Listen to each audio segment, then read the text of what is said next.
So yeah, welcome everyone. This is going to be a Punarvasu video by Pi team. First, I'll invite EUG to start with a prayer. Please go ahead, EUG.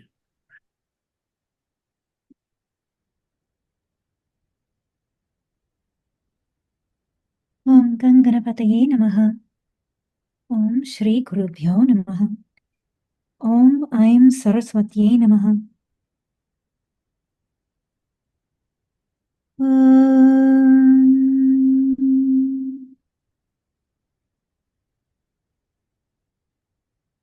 सर्वमङ्गलमाङ्गल्ये शिवे सर्वार्थसाधिके शरण्ये त्र्यम्बके गौरी नारायणी नमोऽस्तु ते।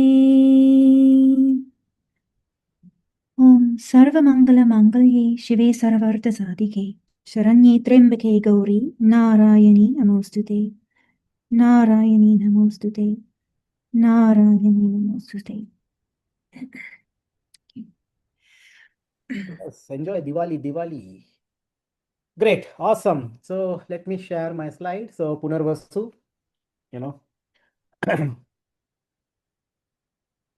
why are we doing Punarvasu first of all? Our main Jupiter is in which nakshatra? I think now our team has been aligned with Jupiter's planetary motion in nakshatras, so Jupiter is in Punarvasu, in Cancer, slowly going to its 5 degrees of his exaltation, and now it's in Cancer. So maybe Jupiter is asking us, demanding, "Hi team, come on, do the Punarvasu." So today is what? October 21st, 2025, around 10 p.m. here at San Marcos. It's 9:30 right now, but I just made a chart. So this is what the planetary positions look like, of course. It's half an hour. It's 9:30 right now here, 9:30 p.m. So ascendant will be slightly different, but other than that, this will be the chart. Jupiter in the third house, communication, Punarvasu. Anyway, good. Punarvasu, as we know, is a nakshatra of Lord Ram. So, and being Diwali, what better day we could select to do Punarvasu Nakshatra. See, that's why I say we never plan. And I never realized also when I put this line. Now I realize it's a Diwali day and it's a Lord Ram's Nakshatra. Jupiter is in Punarvasu, that too in the Cancer. I think this is the best day to do Punarvasu. And what is today? 21st October. 2 plus 1 is 3. 3 is what planet? 21st October, correct? 2 plus 1, 3. 3 is also Jupiter. So yeah, perfect. Okay, what is Punarvasu? So Punarvasu occupies which house? Gemini and Cancer. So it's a natural nakshatra, or it's a nakshatra which occupies the natural third and fourth house. What are the themes associated with third and fourth house? We all know communication, writing, IT, siblings, patience, courage. These are all third house themes. Home, land, property, real estate, mother, fourth house themes. So Punarvasu will be, all these themes somehow will be related to Punarvasu. What it is, how it is, we are going to see in the coming slides. Who is the deity of this nakshatra? Deity of this nakshatra is Aditi. Now, Aditi comes a lot in Rigveda. She is the mother of all gods. All Adityas have come from Aditi, in fact. All the Dwadash Adityas, the 12 Adityas. Moreover, she is also the mother of Vaman avatar. Vishnu, when he was taking the Vaman avatar, he came he came from Aditi gave birth to Vamana. Okay, so she, including all those 12 Adityas, she is also the mother of Vaman. She's a wife of Rishi Kashyap. Kashyap has many wives. We have Aditi. All Adityas came from. We have Diti, where all Daityas came from. And Kadru and Naga, all those, all from Sarpas and all, they came from Kadru and Naga, and many other. I think there are so many wives. There's a whole family of Kashyap. I had that picture. Right now I don't, but yeah. She's also the goddess of the sky, sky. Remember, when I was doing some research on Punarvasu, so many space-related themes have come with Punarvasu. I never thought about it. And I will give you examples of that. And I was thinking, why so many space-related, space missions, space-related stuff? And all the people associated with space you can think of in your mind, you will be seeing those. I have their slides later in the presentation. Because why? Because Aditi is nothing but goddess of the sky. She is a nurturing figure. Now, personification of the sky, personification of vastness, cosmos, infinite, fractals. These are all associated with Punarvasu Nakshatra. Now, Aditi being the mother of all gods, of course, naturally, it is all the mother tendency. The fourth house themes gets again important. So this is a very nurturing nakshatra Nakshatra is a very nurturing figure, or some all those aspects comes into picture for Punarvasu Nakshatra. Okay. We will see what some of the aspects of Aditi. In Shatapatha Brahmana, she is invoked during ritual sacrifice offerings synonymous with earth. So it's like you can say, we say earth as mother, correct? Bhumi Mata. She is also another type of Mata, Deva Mata. You can say her. So she comes in the reference of Shatapatha Brahmana. Now, some people say Aditi also has a mount called a phoenix. Some people say that she rides on a, I think, on a hen or a, like Yeah, rooster, yeah. So you showed rooster. that Yeah, picture before, yeah. yeah, he had a picture. So she says that some says that Aditi's mount is also phoenix, and with on the phoenix she rides and goes to the boundless, and she travels all over the sky. Again, the theme of cosmos coming into picture. And Narakasur stole Aditi's earrings, and then Lord Krishna comes and returned to it. So is there earrings? When I saw you heard earrings are what? Third house again, Punarvasu Nakshatra. So there was some connection with that. But think about Aditi, what type of figure, what qualities she will have as a mother, and then you can come to know a lot about this nakshatra's properties or this nakshatra's characteristics. Okay. Now, is there a temple for Aditi? And then I came across this temple where we have ancient rock cut temple at Villingam in Kerala. I was not knowing this. Did Sandeep, you know? It's near, Yeah, no, very no, near but to. yeah, very near to the big port actually. So it's interesting about that. Viljam is going to be a big port in the future. So that Oh, is very really? interesting. Yeah, big ship port kind of thing is going to come there. Okay. And some good things are there on transport and all that. Yeah. So it's very near to Nayatinkara. Nayatinkara is basically the south of Thiruvananthapuram, very close to the Kerala Tamil Nadu border. If you go from Karnataka, Nagarkoil, and then you go to Trivandrum, there you have a stop called Nayatinkara. Nayatinkara, very near to Nayatinkara, we have this place. And there's an ancient rock cut temple dedicated for Mother Goddess Aditi. The only temple I think, I don't know if there's any other temple in India for Aditi. Okay, and the Yeah, whole I think complex is there's of. one more somewhere up north actually, if I'm not mistaken. That's also there. Yeah. Oh, okay. And they say that this temple is it's a whole complex where there are some Shiva temple of 8th century, and there is one small shrine dedicated for Aditi. I don't know if you have gone there. Maybe Sandeep, you should try to visit there Yeah, definitely. and and say hi to goddess Aditi. I don't know. There's one small image idol there, but I cannot see it here clearly. It was not there, but that's why I never knew about it. So little bit south of Trivandrum, you have a temple. Okay. Now, Aditi is frequently mentioned in the Rig Veda, which represent infinite, boundless, cosmic expanse. As I said, it's all related to the sky and all. And there's also one thing which says in the story that Daksha came from Aditi and Aditi came from Daksha. So what is this? Father coming from a daughter and a daughter coming from father. And it says that it shows the eternal cycle of rebirth of the divine essence and divine wisdom. Punarapi Marana, like the cycle of birth. Like it's not everything is a cycle. That's what the theme is basically. What is the symbol of Punarvasu Nakshatra? It's the bow and the quiver of arrows. When I say it's a nakshatra of Lord Ram, what is Lord Ram having? I was always having Kodanda Ram. He's also always having a bow and arrow. And the symbol of that is, of Punarvasu Nakshatra, is also bow and a quiver of arrows. Planetary rulers, as I said, this is a 3 padas of this nakshatra comes in Gemini sign, and 1 pada goes into Cancer sign. Okay. And the Rashi Lord is basically, since it's in the first pada, second pada, third pada, comes into the Gemini sign, lot of Mercury aspects. The 4th pada comes in the Cancer sign, whose Lord is Moon. That's why I put Moon here. Punarvasu, the planetary deity, as per the Vimshottari Dasha analysis, different dashas will have different nakshatras, will have different planetary lords, but as per Vimshottari, it is Jupiter is the ruler of this nakshatra, as per Vimshottari Dasha analysis. And what are the Navamsha signs? The first pada of Aditi will correspond to Aries, its mass. Second pada will correspond to Taurus, so Venus. Third pada will correspond to Gemini. And the 4th pada will correspond to Cancer. So that's why Mars becomes the Navamsha Lord for the first pada. Venus becomes the Navamsha Lord for the second, Mercury for the third, and Moon for the fourth. What combinations you can see? There are a lot of Mercury and Jupiter combination. What are these planets? Both are intellectual planets. Very highly intellectual planets, in fact. Mercury is intellect, Jupiter is wisdom. So all those things are bound for this. Mercury, business. All this comes from Mercury. Intellectual communication, logic, everything comes from the Mercury, business. Jupiter is for learning, knowledge, wisdom. And the 4th pada is very special. Why it is very special? Because first of all, it is a Vargottam pada. Because the Navamsha pada is also Cancer, and the sign is also Cancer. The fourth pada, correct? Yes. And also Pushkara Navamsha. It's also the Pushkara Navamsha. So it's a basically very benefic aspects. Fourth pada. Remember, Lord Ram was born in the fourth pada of Punarvasu.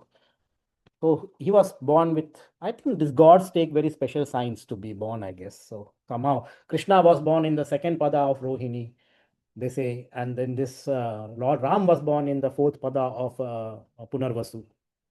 Okay, so very special pada. Fourth pada is very special. What are the sounds of this nakshatra? Ke, ko, ha, hi. Ke, ko, ha, hi. You know, these are the sounds for Punarvasu. So all ke, ko, ha, and hi.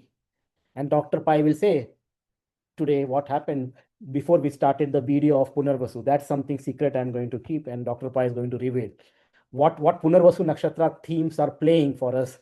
Whenever we do video, you people all see us doing a video, but then background, what all things happen. Without no plan, nothing, the nakshatra comes alive. So, and he will say about that.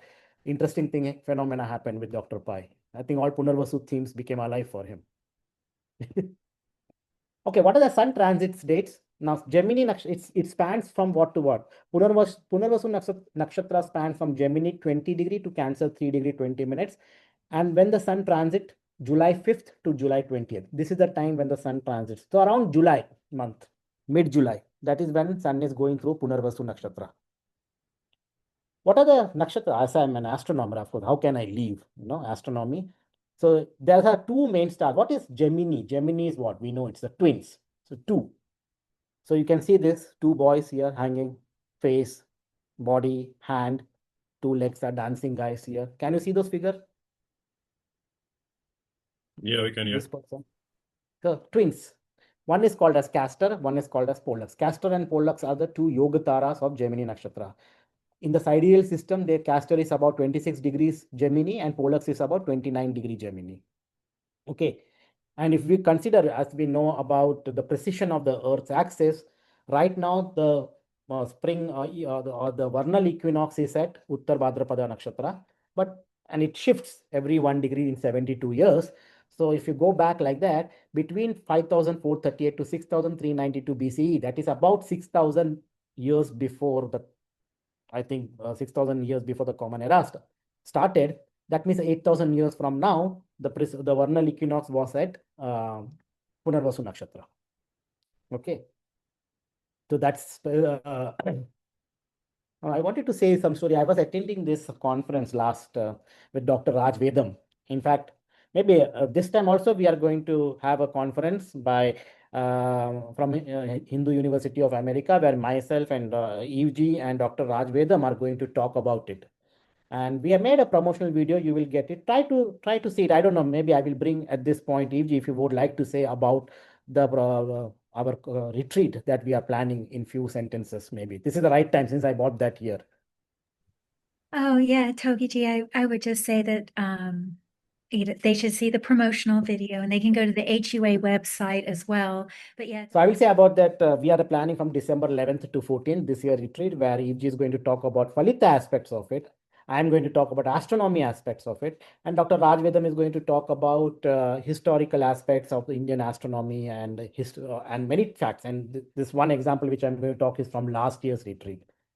And it is from December 11th to 14th. So if you plan, come around by afternoon of December 11th and plan till December 14th afternoon. If you plan to come, we have made a promotional video where we did talk about this. So look into that and plan accordingly. It's less than 2 months and very cheap. In fact, it's very cheap.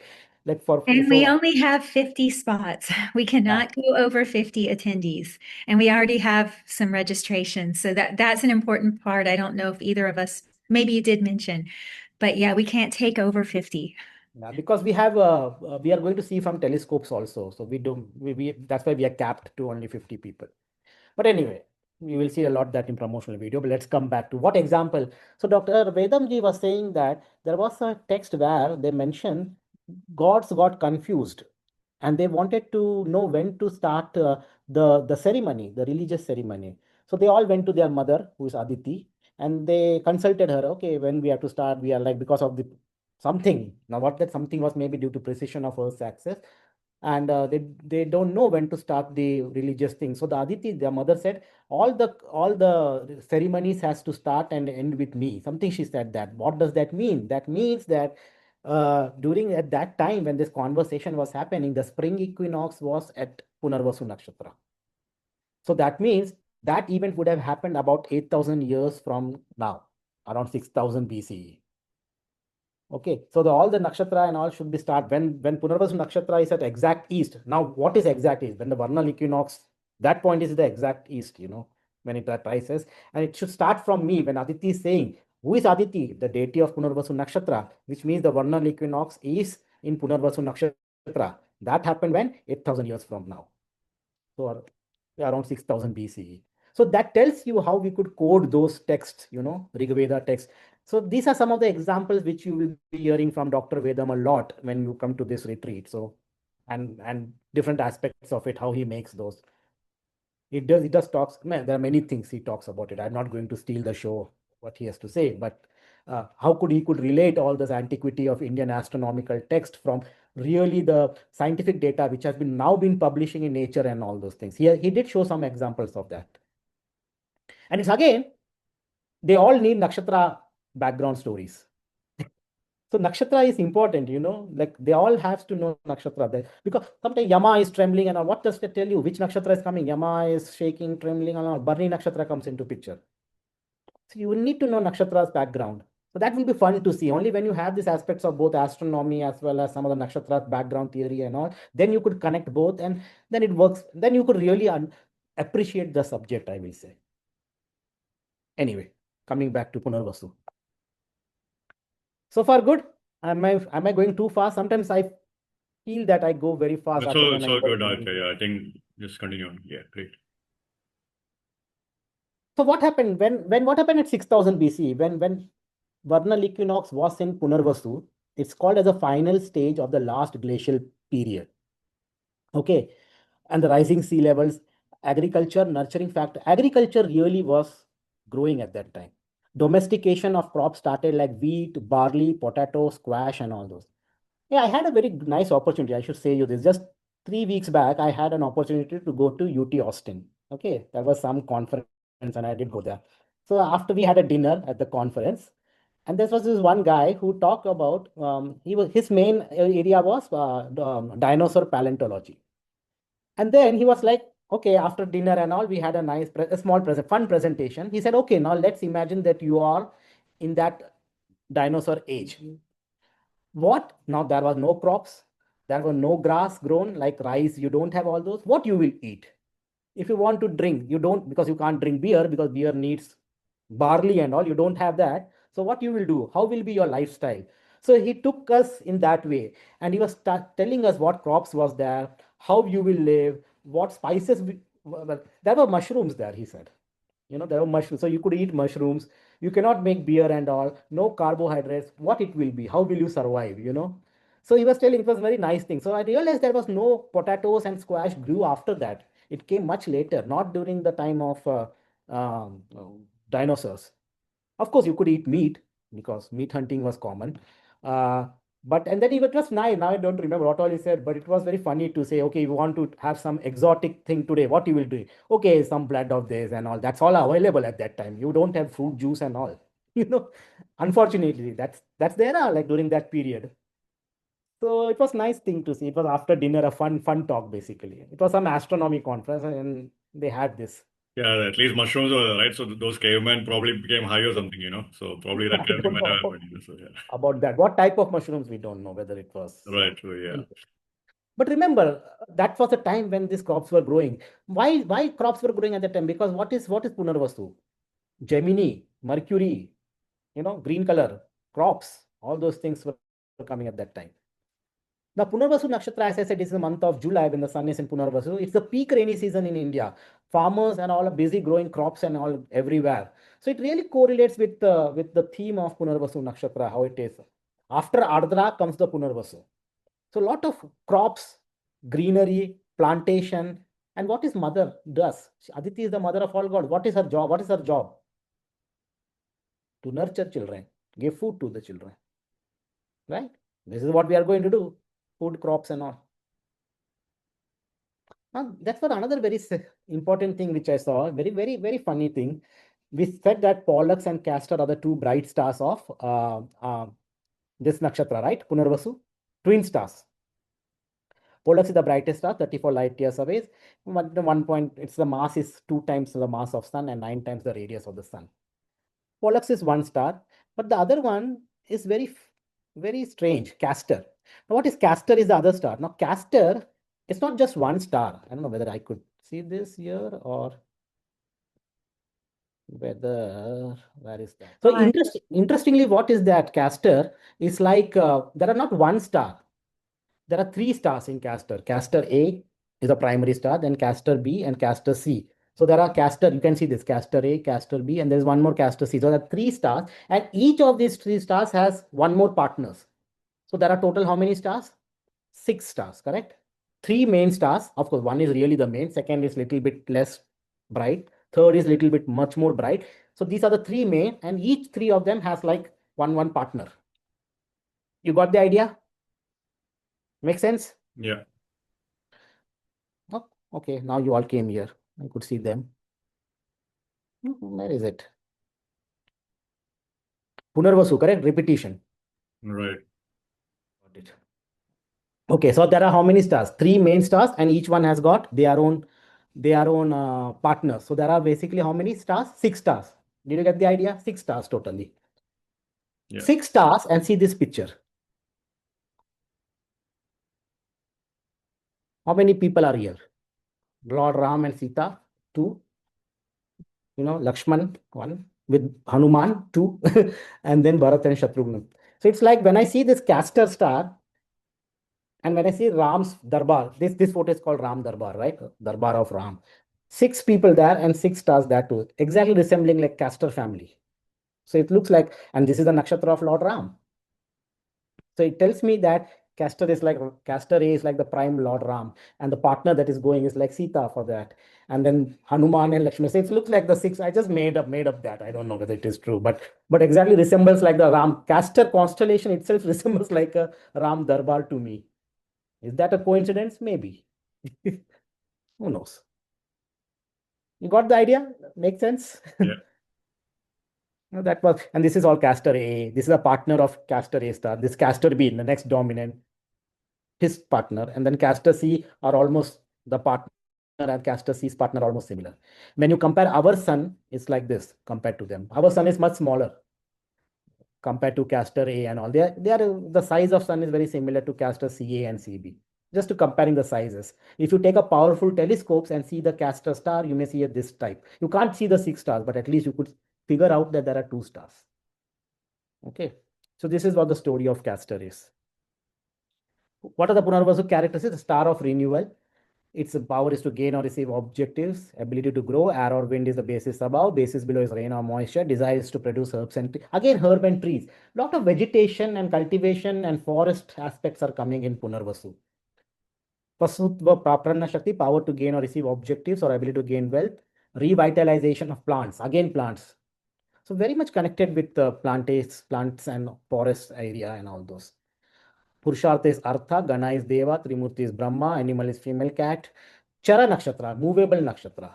Remember Aditi, she's traveling everywhere. So it's a very movable Nakshatra. Bird is Swan. What is the tree of this Nakshatra? Bamboo. Okay, bamboo is tree. And remember, bamboo is not a plant, it's a grass, they call. Bamboo is a grass. It grows rapidly and it produces more, it says it produces more oxygen. Now, when I was thinking about this, more oxygen it produces. So what is oxygen? Jupiter is what? Jupiter is a nakshatra of this, the planetary lord of this nakshatra, Jiva element. Okay, inhibit soil. Bamboo, we know, we have bamboo houses. And so bamboo is used to make house, building, roads, bridges. What is those? Which house is house? Building, 4th house. What is in the 4th house nakshatra? Punarvasu occupies the 4th house in the Kal Purush chart. Make sense? We have seen bamboo rods in India. Whenever we have to paint the buildings, they will make bamboo structures. Whenever you want to paint a building and all, they Big will tie scaffolding bamboo. kind of thing with bamboo, Scaffolding. yeah. It's all bamboo again. Again, used for construction and house and painting buildings and all those. Again, bamboo coming. Bamboo is again Punarvasu Nakshatra. Used to make furniture, paper, Of course, we also have medicines, kidney related, venereal and bone related, bamboo clothes. Now they make clothes now with bamboo, you know.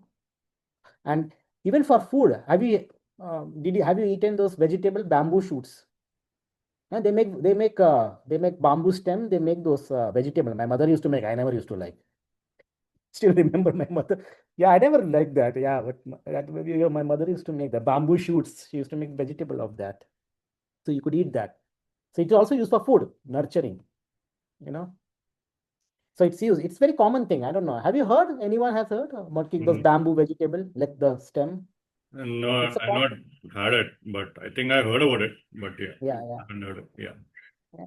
It's people may not heard, but they do it. Yeah, I remember someone taught my mother back in India. Anyway, there is also World Bamboo Day. Yeah, I was not knowing this. There's a World Bamboo Day celebrated on September 18th. So I was thinking, what is this? And is there anything with Punarvasu? So then I said, okay, let me look when it was. The first celebration happened on September 18, 2009. And it was location started in Bangkok, Thailand. And the purpose is to promote awareness of bamboo's environmental, economic, and social benefits. And if I take the chart of that day on September 18, 2009, I have Mars in Punarvasu and Saturn is aspecting that Mars. Saturn, planet of what? Masses. Saturn is aspecting. So that's why we say, I don't know, it was very interesting to see that on that day, we have World Bamboo Day. So every year on September 18th is World Bamboo Day. Remember Punarvasu. And I was like, what is September 18th? September 18th is something, it's not Punarvasu. I don't know what is in the Navamsha Nakshatra and all. I don't know. I did not go into that depth. But on that day, on 2009, Saturn was looking Mars, and Mars was in Punarvasu. And that was the first time they celebrated that. And from then on, we celebrate every year. So another coincidence. I just say coincidence, but you know what I mean to say. Female cat is the animal symbol of Punarvasu. You know how cat, so to know that this theory, to understand this nakshatra, think about this animal, female cat, how they are with so care and comfort, the cats will be for their kittens, So that's the animal symbol of this. What are the careers for this? They are very creative and communication careers, of course. Third house, what will you expect? Spirituality, Jupiter, Jupiter nakshatra, spirituality teaching is automatic. Scientific and technical role, scientists, space and satellite professionals, architects, civil engineers, you will find, because again, Jupiter and Mercury is coming into the picture. That's why Mercury, business, entrepreneurship, sales, import, export, you will find a lot. Third house effects, marketing techniques, travel, tourism, third house, again, tourism, again, travel, and target shooting, they say. Now, honestly, what is this target shooting? Then I remember, the symbol is bow and arrow. You see? Punarvasu natives, mother can, as I said, what are the themes related to that? Nourishing, spiritual teaching, welfare of humanity, communication. So it's a little bit similar. Let's talk about personalities. So we all know he's very famous these days. Yeah, very, very famous, right? Yeah. Yeah. What he has? Venus and Saturn both are in Punarvasu Nakshatra. Okay. He has come second time as a president, much more powerful, in fact. I did not say. we are hearing news every day. Okay. And Venus is in Punarvasu, Saturn is also in Punarvasu. Both Venus and Saturn are very close to each other, in fact. And should I say, I don't want to say anything. We all know what's happening. And because everyone's going to think of Venus, Saturn in the 12th and all this. But if you use nakshatras for electional astrology, for electional Jyotish, the fact that he's in Guru Dasha, we have to put Guru as the first house. This is actually Brihadwar Shastra, a very simple thing he says to do. Examine the position of the grahas from the Dashapati. You're going to see that Shukra and Shani go into the 11th and they wake up. They're stimulated. And what is special about Venus, Shani, and Punarvasu? Shani is Ayush Karaka, and Shukra is the Karaka, the indicator of Sanjeevani, the ability to resurrect. So it's a very powerful yoga through nakshatras only, not through Rashi, through nakshatra only. So it's actually very regenerative, to Togiji's point. yeah, so he's perfect example. And he came when in 2016, correct? Very close to Jupiter See, remember, he became the first time when I think 2016. Yeah, 2016 actually. Yeah. Jupiter Rush was when he got elected, and Jupiter Venus was Correct. when he got elected twice, second time. Yeah. So it was 2017 he hold the office, right? From 2017, yeah, 2017, 2018, 2019, 2020. Yes. So I think Punarvasu blessings, man. That's that exact time when Jupiter started for him. Yeah, Ladhu Baba, I tell you guys know me well. I don't get political. Like I don't have a preference. I don't do that. But I did see this chart and that yoga in the 11th from the Dashapati, that's very, very strong. Yes. Very strong. Okay. Yeah, you can see many things, right? How he forces people to go back to their home and all that. Shani and Punarvasu and all that kind of thing, So yeah. Exile, yeah. But note, Ketu is coming close to Lagna office. I don't want to go. Anyway. Yeah. This is Punarvasu video. Let's but anyway, prime example. What Trump Towers concept, all his business, and his business also failed multiple times, and then he came back again. Trump Towers and all those property and all those abundance. Aditi's abundance, wealth, nourishing, all those How many things. times bankruptcy and just Yes, recovers, yes. resurrects. I don't know how many times, twice, thrice, I don't And know. it was multiple times, and lawsuits and just foe after foe, attack after attack, and the guy just resurrects. Yes. Doing it. That's not, I have no opinion. For me, it's the data. Yeah. And yeah. And I believe was Mangal, I think, transiting that 11th from the Dashapati too.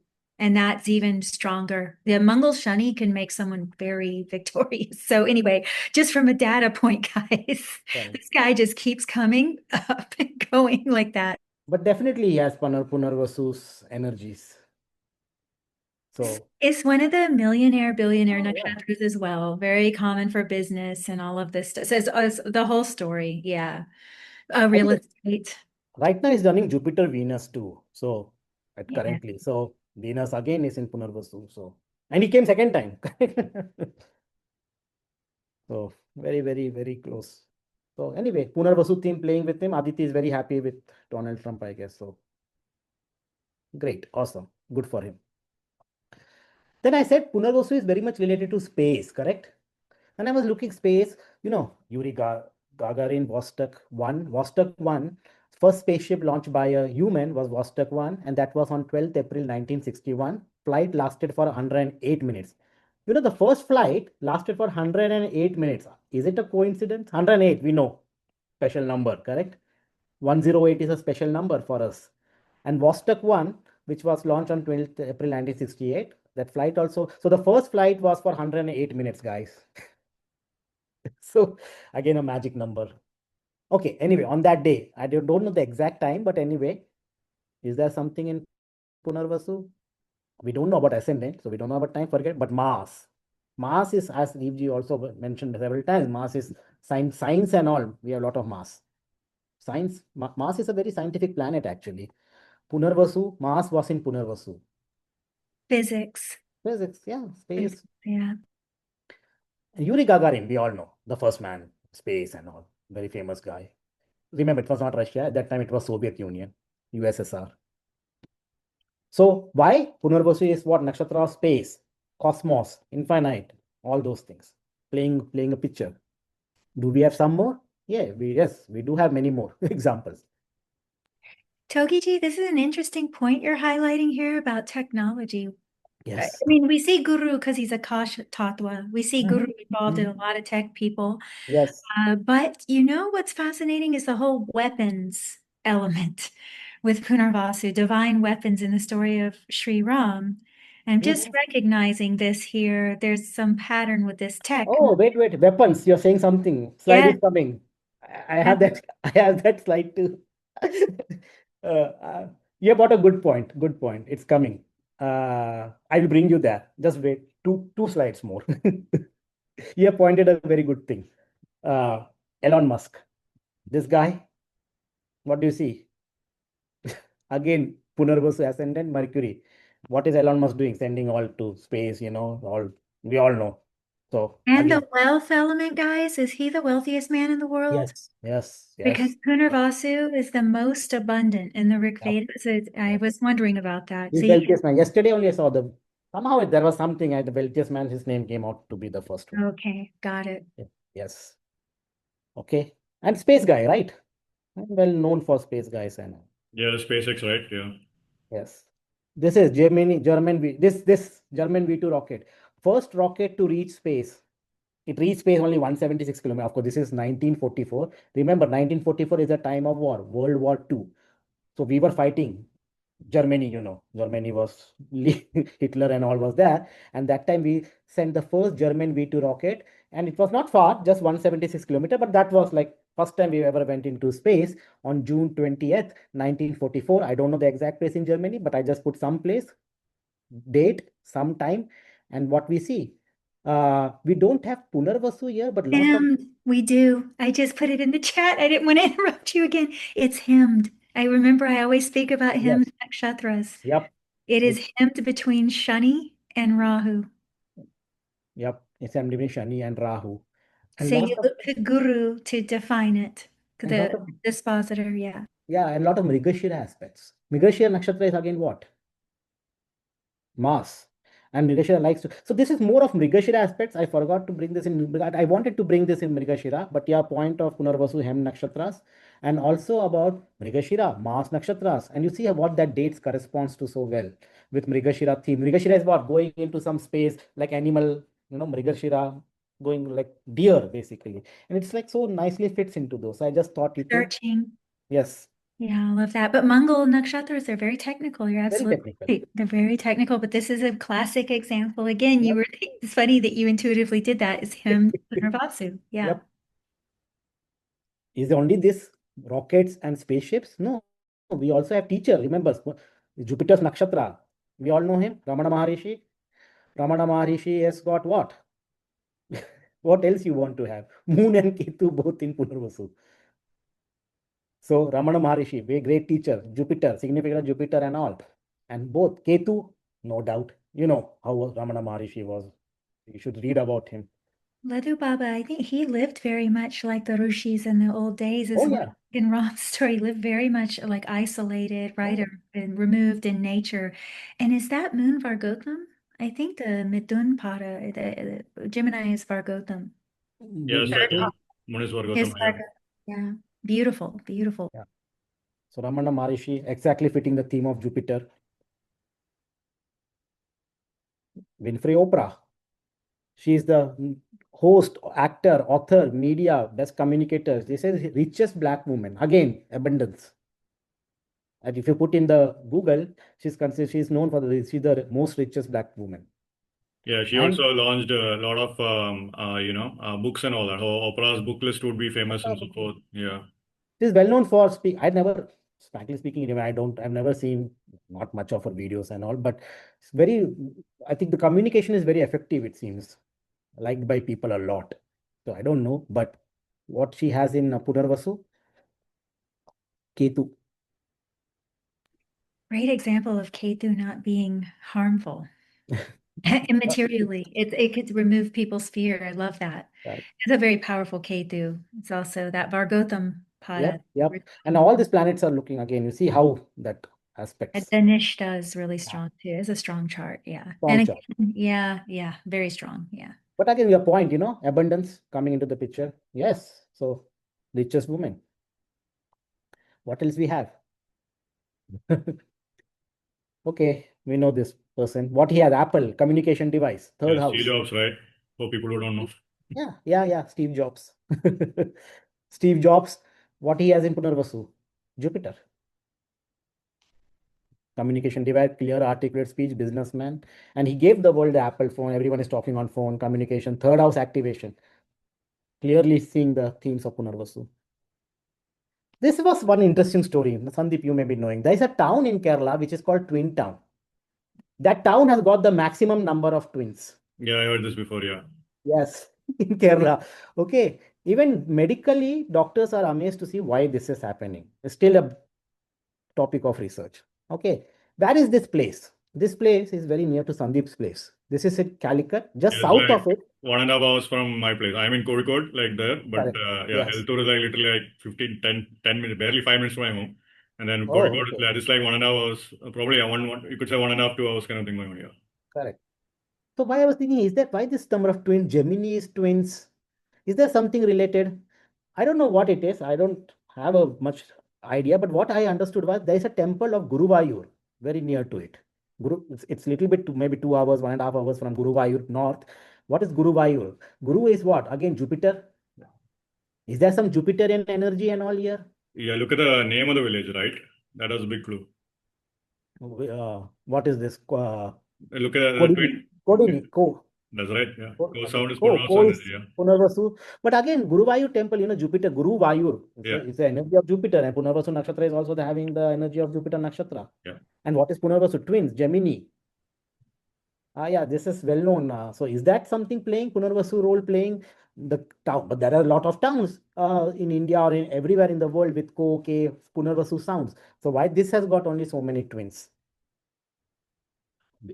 Along with name, blessings of Jupiter, which is, and Guruvayur is a big temple in India. Yeah, huge temple. Yeah, for sure. Yeah. I've been to that temple with Sandeep ji. Yeah. 5 years, 6 years back. Remember? Yeah, great We had temple gone. to visit for sure. Yeah. So something, maybe some Punarvasu energies are highly here. Maybe that's what you should go, Sandeep. Sandeep is also staying there. Sandeep, you have something in Punarvasu. Yeah. I don't want to talk Yeah, about I that. have some big prominent thing going on in Punarvasu. Yeah. Anyway, so I saw very, very, very interesting to see that point. Okay, festivals. Coming to my topic of festivals, as always. It goes from July 5th to July 20. What festivals we celebrate in Punarvasu? Ram Navami, definitely. Moon is in Punarvasu Nakshatra. So that's the theme to celebrate. Birthday of Ram during the month of Chaitra, Punarvasu. So that's one common festival. What other festivals we have? Or what other events happened on that day? Let's talk about that. Apollo 11 mission, again space theme. Apollo 11, we know July 16, 1969, 1332 at UTC it started, it landed on so and so, and the mission ended after. So total 4 days to go on moon, 4 days to come back, 8 days about. On July 16, 1969, I don't know the exact time when it started. They said 1332 UTC, which is 9:32 at Florida. So I just took the time and then I saw, is there a Punarvasu? Mercury is in Punarvasu. Again, space related theme. Okay, so that's why there are so many space related themes come up. And don't ask me, even I am doing astronomy, what is there in Punarvasu? You know what it is. So again, I'm also doing space studies. My 10th house is also in Punarvasu, let me say. So you know what it is. That's why I'm doing space, maybe. So you see how Punarvasu is so much related to space and astronomy, like infinite and all those things. Now we also celebrate what? Shayani or Ashadi Ekadashi on between, it's around July month, around mid-July. These are the dates of when this Shayani Ekadashi was celebrated. Most of the time it will come July 6th when the sun is in Punarvasu, July 17th on 2024 year, sun is in Punarvasu. So around Punarvasu and around Pushya part, Ardra, Punarvasu, Pushya, that's the time when this is, mostly it is in Punarvasu. What people do, Vishnu sleeps, they say that Vishnu sleeps on that day, Ashadi Ekadashi, and till Kartik Ekadashi, Vishnu is sleeping. 4 months Vishnu is sleeping, 8 months Vishnu. That's what they say. Vishnu is not sleeping as such, but that's what they say. It's not like complete sleep. Even though they say that when Vishnu is sleeping, it still works. This month, this year, it was on July. When was it? July 6, 2025 was Shayani Ekadashi when Vishnu went to sleep, and he will be sleeping till 1st November. So right now Vishnu is sleeping. Lord Vishnu is in sleep. He will get up on 1st November. That's what the story says. But what we do on that? On that day, people, this is from Pandharpur, where people leave their house and then they go walking all the way to like 400-500 kilometers or 400-500 miles, 300 miles, something like that. Going away from home. Again, away from home. Third house. Third house is what? 12th from the 4th. So you can see the Punarvasu theme. When this is sun is in Punarvasu, how people celebrate. The theme of Punarvasu, how can you see? Going away from home. Third, fourth house aspects. And they are going to war. Where? In Pandharpur, the abode of Vithala, the permanent residence. Everyone wants to go and join Vishnu, correct? So that's where perfect theme of Punarvasu theme you could see here. Plantation a lot. One Mahotsav is celebrated on the first week of July when the sun is in Punarvasu. One Mahotsav. One means what? Forest. Mahotsav, festival, forest festival. And it's for the plants and plantation and afforestation, very well connected. Again, as I told you, Punarvasu is connected with trees, plants. That's what we celebrate the One Mahotsav. So finally, I'm coming to my last few slides here. Punarvasu characteristics, deity is Aditi. Know about that goddess Aditi. You will come to know many things of Punarvasu, Mercury, Chandra, and Jupiter. Qualities, you can figure out what Punarvasu represents with the, if you know the planetary energies, trees, bamboo tree, festivals, and then finally our countdown. So right now we are at, after completing Ardra, we completed about 75 hours of talk. Okay, so that means we have crossed 3 days, 3 hours, 3.5 hours so far, right from Ashlesha. I just saw the date when we started Ashlesha. We started Ashlesha on 10th of April 2017. Today is 21st October 2025. So that's about, how many, 8.5 years. We're still going. We still have, after Punarvasu, we have to do Pushya. Ashlesha we have done, but we have not done Maga. So still we have 2 more nakshatras, guys. And I think with that, I'm sure it may take 9 years. And it is so interesting again that 9 years a complete cycle, and then we will complete the nakshatras of 27 nakshatras. So 9 full years. And you can see how those nakshatras are complete. So it's like complete cycle. So this is our journey. So right now. So I'm amazed how we are gone 8.5 years and rolling, still rolling in. So if you take our all videos and run non-stop, it may take you more than 3 days. Finish those. More than like almost 4 days gone. It's like satsang, continuously talking. But with that, that comes to an end for Punarvasu. And I think, yeah, really went long. But again, happy Diwali and enjoy. Have laddus, be happy, be good, and enjoy the Punarvasu Nakshatra and be ready for Pushya next time. No, this was great, Aditya. Thank you. Dr. Pai, would you like to add anything or something on what Aditya mentioned?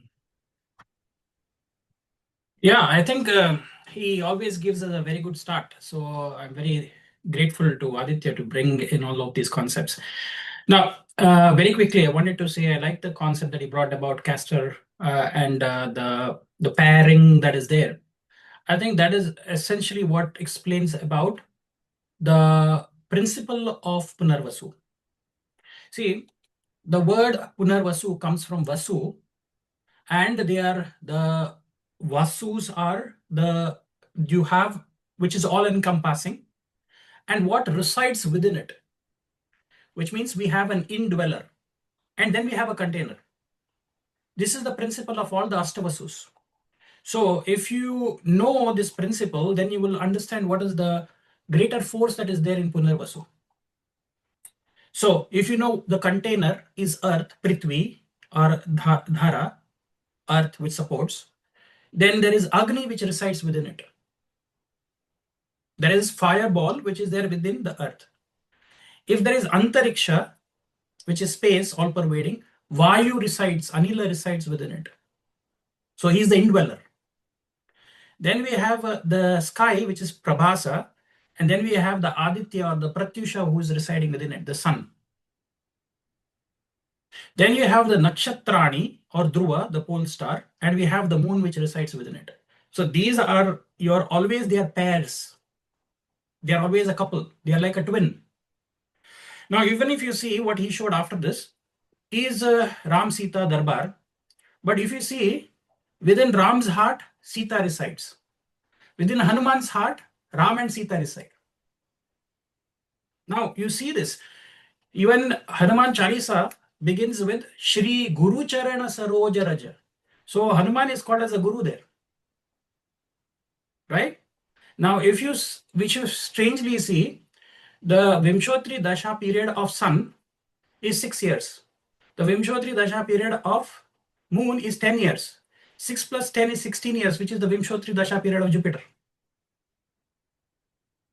Sun and moon period resides within the Jupiter's Vimshotri Dasha period. So this concept that you see is all about the fractals. If you know, and I have talked about this even in my Sedona conference, the Fibonacci series. The Fibonacci series means the last two, addition of the last two numbers will give you the next Fibonacci series number.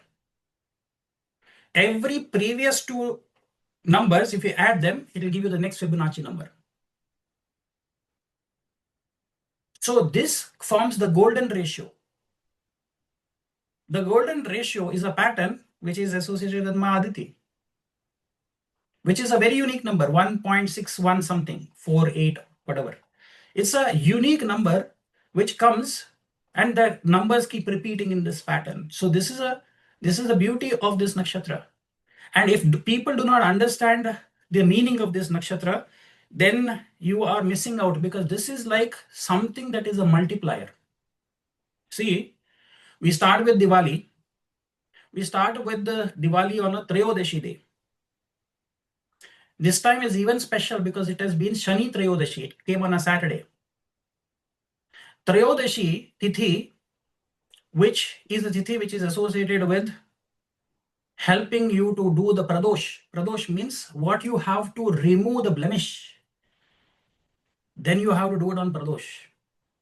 Pradosh is to Shiva, because he is the ultimate one who can forgive you for whatever sins which nobody gives you that ability to forgive. He can forgive you. But the only way that he will forgive you is through bhakti, devotion. So Trayodashi is the evening. You start with Dhan Trayodashi. Then Chaturdashi. If you see, it is the birth star. It is Masika Shivratri. It's every month on Krishna Chaturdashi is Shiva's birthday. We are celebrating that day as Naraka Chaturdashi or Kali Chaudas, which means Krishna had slayed Narakasura on that specific day. So you see, then Ma Lakshmi is celebrated on a new moon day. Why am I saying this? Is this importance of Punarvasu is there because you see in the theme of Rama's life, he keeps coming back again and again and again. Every little theme, he has to lose something to regain it back. He loses his kingdom, which means he was set on exile. He comes back and he takes over. He loses his wife, goes, fights a battle, regains her, again to lose her. So this theme of gaining and losing is always there. And remember, Sri Rama also had twin children, Love and Kush. We are talking about the twins, Castor and Pollux. So there is a lot that we can discuss, but great start, Aditya. I know Eve has to add a lot to this, but I will, whenever I come to my chance to speak, I will speak more about Punarvasu. But it was fantastic to have this. That was, yes. Eve or Sandeep, do you have anything to add to? No, this was great, Aditya. I think Dr. Pai, you should talk about what happened with you Punarvasu team today. Yeah, when it comes to my turn, I will definitely speak. Okay, I don't want to, Eve, she should not be waiting just to finish her talk, and then when I'm going to talk about it, I'll speak about that. Yeah, it's okay. So you can go ahead then, actually. Thank you. Share. He already has plans in the background. He's filled with Punarvasu energy. Well, first I'm going to have a little bit of a quiz for you guys. Okay. I think everyone should know every time we do a video, there's a theme, and I am recovering from surgery. I'm completely okay, but I am recovering from surgery doing this video. So I am resurrected. So this is why they're being polite and letting me go in case I have to go early, but I think I'll be okay.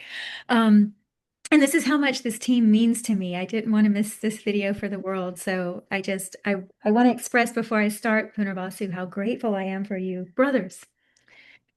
I'm extraordinarily grateful.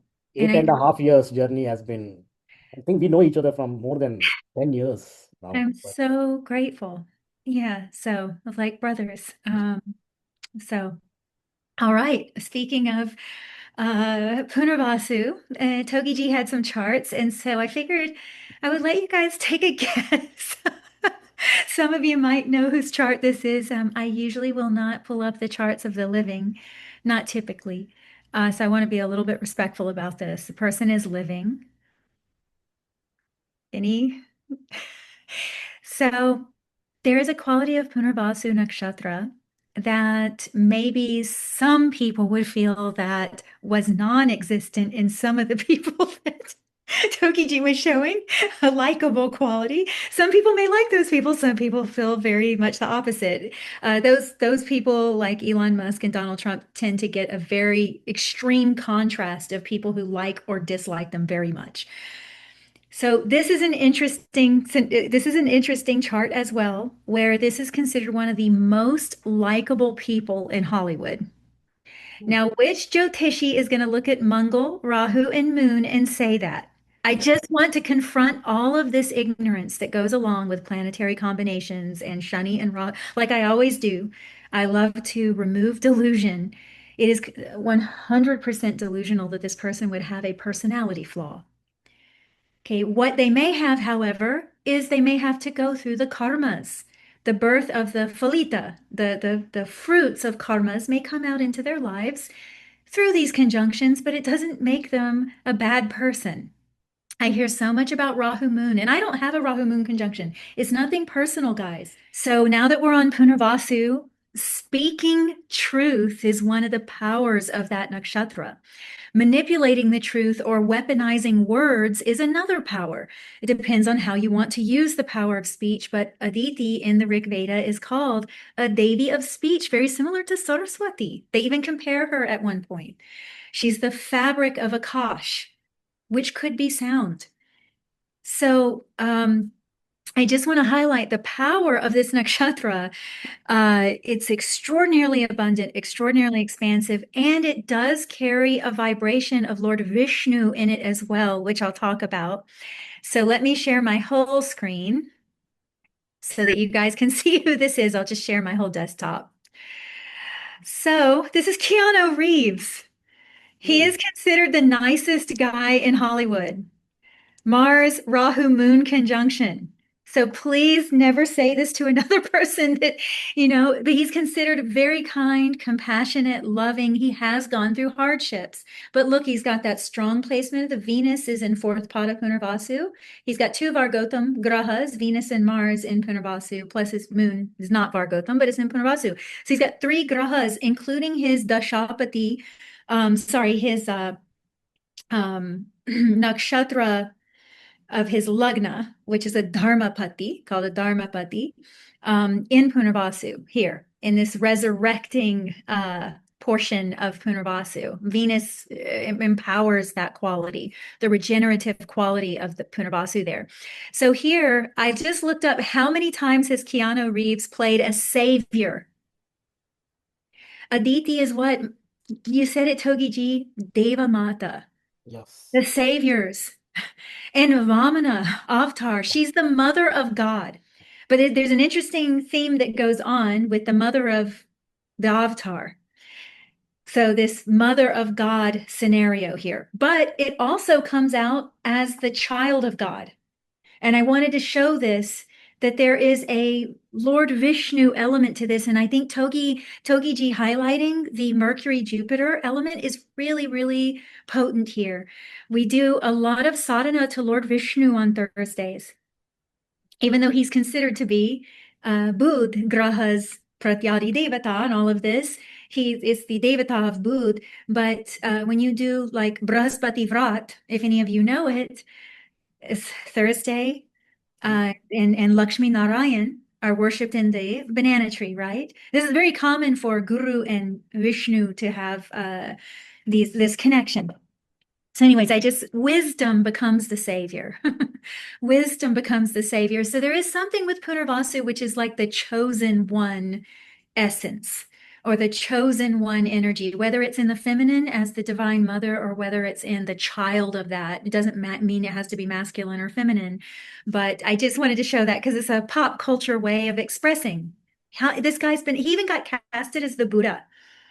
He was the Buddha in the movie Little Buddha. So, all right. Some theme of children is also strong in Punarvasu. Exactly. So like the child of God or the mother of God, these kinds of concepts. Okay. Positive as well as negative, both I have seen. Both, actually. Yes. Very good point. Yeah, so Aditi, I think Dr. Paiji, Togiji, you guys went over much of her attributes in the most direct way. I'm going to show you guys some of the Rig Veda selections of what they were describing earlier. So you can see she really does deal with sound and speech and akash, expanse and abundance, and punya, this concept of hidden wealth, whether it's the wealth of intelligence, the wealth of anything is considered to be, anything good that we desire is considered to be aditi. In the Rig Veda, she's invoked constantly to make the prayer potent.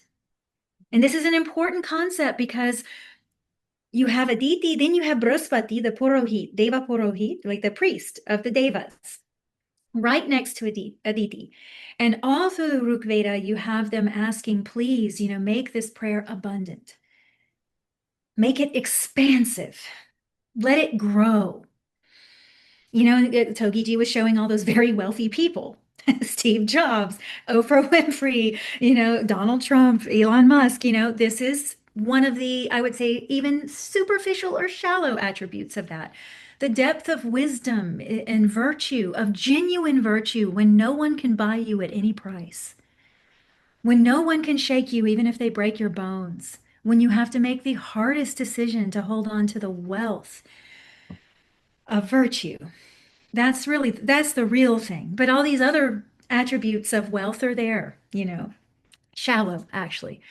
So bringing me to the story, and I love, Dr. Paiji, that you brought up Hanumanji. I was almost crying making these slides. I'm a little vulnerable right now, just my health, but I was really feeling this. And the story of Lord Rama, I don't know if I've really appreciated it the way I have until recently. I've always loved this. I've always loved Ramayana. You could compare any epic and it will just be overshadowed by the Mahabharata and the Ramayana. There's nothing like those two books. Psychologically brilliant, spiritually brilliant, and entertaining, all of it. Lord of the Rings doesn't even compare, Like if you were to actually make this into an epic film, I think the world would be shocked if someone captured the depth, the philosophy, the psychology, the brilliance of it from every angle. The emotional intelligence as well as the intellectual intelligence is unmatched. Poetically, everything. And considering that Lord Ram was born in Punarvasu, the Rishis never had anything out of place. We know that. The Pi team, we know that. We're always looking at that. We're always examining that. So all the brothers were the stars of different stars in Cancer Rashi, actually. So when we're talking about Lord Ram, we're talking about the Cancer portion of Punarvasu, which Togiji was highlighting. And that's going to be important, but it doesn't mean that the Gemini portion is not connected. It's very much connected, actually. The story starts in Gemini. So we do have the nakshatra. What I wanted to highlight here is we have the nakshatra that is entering the cave of the heart. This is where we enter the fourth house, the first moksha bhava, the first point of real intimacy. This is where the sun is completely concealed. And I have all of these points written down, and there's a reason I have Hanumanji highlighted here, not because it's his nakshatra, but it's because the Jala Lagna from Cancer is Libra, where Vayu sits. And I explain all of this. The Jala Lagna is the deepest psychology of any Rashi. So the fourth Rashi from any Rashi is its deeper psychology. The third Rashi from any Rashi is its motivation. So interesting with Punarvasu, because we have the end of the third house, the house of motivation, courage, willpower, skills. And then we have the entrance into the fourth house, the house of home. But that's really the house of mind. And Patanjali Maharaj makes that very clear. Your first home is your mind. And it's actually seated yogically in the heart, the hrid, not in the brain. The seat of manas is technically Cancer, is technically the heart, the hrid. So this nakshatra is very special because it's between that third house point and the fourth house point. First, the end of the first kama bhav going into the first moksha bhava. Now, if you examine the beginning of the Ramayana, when basically right after Sri Ram, well, not the beginning, but right after he's exiled, which we're going to talk about this. We're going to talk about some of the Punarvasu elements of this. Right after he's exiled, when he starts going to the ashrams, it might even be before he's exiled. It's been a while since I've read it chronologically. he goes to Kamashrama. You guys all know this, and Siddhashram. So all these ashramas have names. So he first goes to the place where Kamdev is burnt to ash by Mahadev. This is where the rishis are doing tapas. In the first place, he goes with Vishwamitra, Kamashrama. They call it this because Kamdev was burned, and his roop, his form changed forever after that. Then the next place he goes is a Siddhashram, where the rishis are doing harsh tapas and for moksha and attainment. So this is, if you look at it, you will see that the entire Ramayana almost is guiding you through the nakshatras. I've actually mapped this out before. It's unbelievable how brilliantly this was written. Even the fact that it starts at Ardra Nakshatra with the Krauncha bird. That is Ardra Nakshatra's bird, and it's the hunter that kills them. They get killed by Ardra. It's Ardra. It's the arduous journey that's about to begin, followed by the birth of Ram, Punarvasu. So there's so much in these stories that it would almost take a lifetime of study of one of these epics to even really understand the depth intellectually. But through a lens of Jyotish, we can just start a little bit, okay? So I wrote some things out just about the nakshatra in general. Togiji covered a lot of this. I don't want to be redundant, repeat, Punarvasu.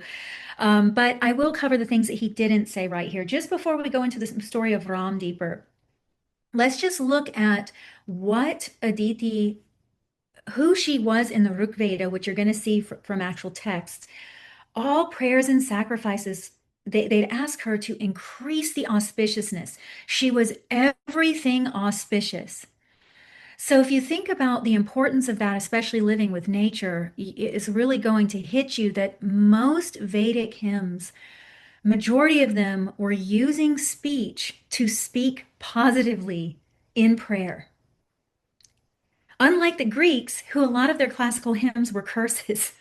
If you know the Greek papyri, they were all negative. It was very dark, actually, cursing this person, cursing that person, cursing that. The Vedas are the right use of speech. It's the power to create through Vaksiddhi. And they were always invoking Aditi with this. May we be abundant. May there be rains. May there be cattle. May everyone be happy. May all beings be abundant and multiply and be happy. Everything goes back to that. May everything increase.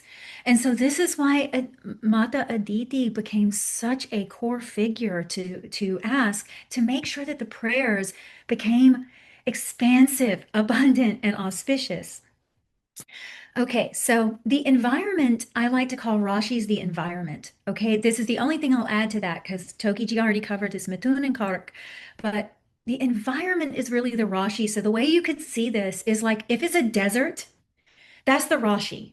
The trees growing in the desert is going to be the nakshatra, and the fruits growing off of it is specifically that graha giving you that in that nakshatra. So the falit happens through the dashapati. So the Lord of the delivering the harvest is going to be Guru for this nakshatra. So you can understand already Akash, expanse, increase, Trimurti, Brahma, speech, propagation, progeny, proliferate, multiplying, increasing, building, imagination, fantasy, romanticizing. Whether the person's romanticizing philosophies or intellectual things, there are so many writers born under this nakshatra. Whether they're romanticizing sci-fi in a futuristic world or whether they're romanticizing the past, it doesn't matter. This nakshatra tends to be able to fantasize in a very expansive way. Look at Steve Jobs, look at Elon Musk. They're envisioning their technologies and all of this. It's a visionary nakshatra, broad-minded, intelligent, inventive, articulate, and it can misuse that power because we do have the tail end of the third house going into the fourth. Now, the fourth house is powerful for psychological warfare and homeland security. So is the eighth house. Those two houses are very powerful psychologically. So I do want to bring in a psychological element to this nakshatra that I don't typically bring into nakshatras. I don't value psychological Jyotish very much. I feel we make a lot of mistakes, like the Keanu Reeves chart. So I like to avoid psychological astrology, but I have to say here that we don't need to avoid it when it comes to the sign of Cancer. the sign of Cancer. The fourth house is where the two psychological giants, Shukra and Chandra, gain power. Besides Guru, who is Ucha in Cancer, no one can outsmart Brihaspati. But the other two kings of psychology are Venus and Moon. And this is why you see that besides the Mahabharata, the Ramayana is by far one of the most complex psychological epics. It is complex psychologically. Mahabharata, I would say, is more so because even most of the villains, the so-called villains, are redeemable in some way. It's very complex because it's confronting dharma. Like Yudhishthira literally renounces dharma by the end. Krishna is the avatar of the moon. So naturally, and he's born in Rohini, which is Venus and moon. So it's a very psychological epic. I mean, Mahabharata, nothing compares psychologically. But Ram being the avatar of sun makes this epic a little bit more black and white between good and evil. However, it still has the quality of his birth nakshatra being Punarvasu and Cancer, and it is quite psychological. I mean, including one of the best villains, because Ravan is a great bhakta. Everyone is a great bhakta. Cancer, we have Cancer Rashi here. We have Hanumanji showing in his heart Ram and Sita. We have Ravan who's beheading himself. So this is something to really pay attention to. The Purusharthas of the Bhavas, never leave that out. I would encourage people to please take screenshots of this. I was going to send Dr. Paiji the PDF because I have some links for students that are interested. But okay, so I have some things here for you guys to screenshot. You can look it up on your own, but I wanted to highlight how much Aditi, Mother of Eternal Speech, please receive this prayer. Please make it invincible. Please make it expand. They're always approaching her like, nourish us with your Brahma Vidya. There are texts that make references to her nourishing through Brahma Vidya. So this is clear reference to nourishing through Gyan, through knowledge. This is very much like Saraswati again, and it tells you that knowledge is the greatest wealth. We also have this whole thing with Brihaspati being milked like a cow by Indra for his knowledge. So milk was synonymous with knowledge in the Vedas. Don't take my word for it, please read them. They talk about milking Brihaspati for his knowledge. So this being the mother, what would the mother of the gods be besides Brahma Vidya? Why would it be the gods? Okay, so entrance to the heart, guys. This psychology becomes big here because you're going from that intellectual Mithun, Gemini, with all the skills and all the interest in weapons and technology and instruments and talents, into a very hidden place of the fourth house. And the fourth house is the midnight concealed point, as I've often said. So we have all four brothers being born under the signs of the moon, right? We have Ram, Punarvasu, Bharat is Pushya, Lakshman and Shatrughna Kumar are Ashlesha. Is this correct? I believe they're the twins, so they're Ashlesha. And Lakshman and Shatrughna Kumar are the guardians of their brothers. Lakshman guards Ram, Shatrughna Kumar guards Bharat. They are the guardians. Nagas were not skilled at lying. They were dangerous because they would burn you to ash. This is a very different thing. And it ties into the divine weapon attribute. So interestingly, Ashlesha Shakti deals with complete annihilation of the enemy, complete destruction of the foe. I can understand why, if the ancient people witnessed that, why they would say that, and how people have twisted that into words. But I think they might have been literal about it, meaning weapons. So we do have something going on from Punarvasu to Ashlesha, the whole sign of Cancer, with weapons. And I think that's going to shock people a little bit. So I wanted to talk about it because Cancer, everyone's going to go, oh, the mother, oh, this. Well, go mess with a mother lion's cub or go mess with a bear cub, you're going to find out about weapons really fast. And, Mongol being Nietzsche in Ashlesha is probably because there's an excess of energy, not because there's a deficiency of energy. It's two weapons in one place and it's intimate.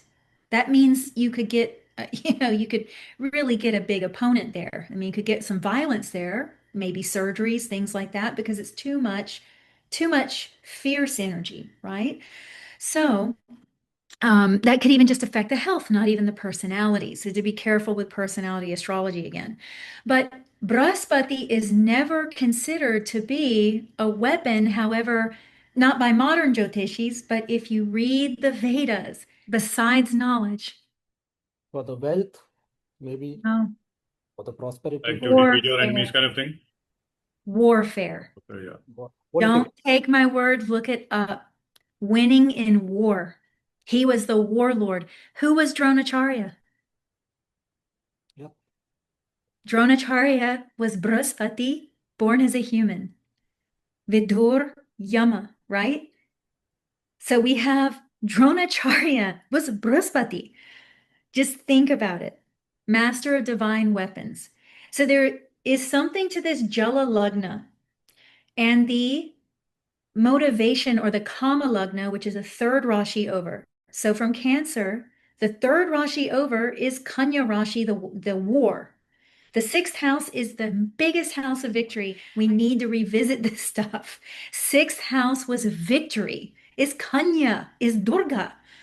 So actually, sixth house is the first portion of the occult section of the chart, where all the siddhis are, because you have your Muladhara chakra there.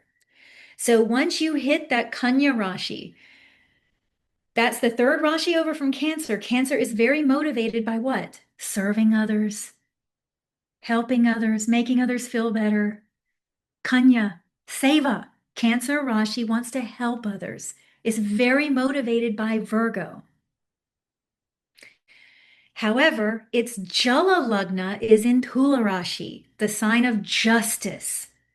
So Cancer is all about justice. It's deeper psychology, is more about justice than we're realizing. And this is why the nakshatras all deal with divine weapons.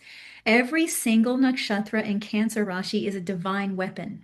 And never underestimate the power of the heart chakra for this. This is why the Yoga Shastra keeps that very secret, the Anahata chakra. There's attainments through that chakra because here, which element do we master? Do you guys know?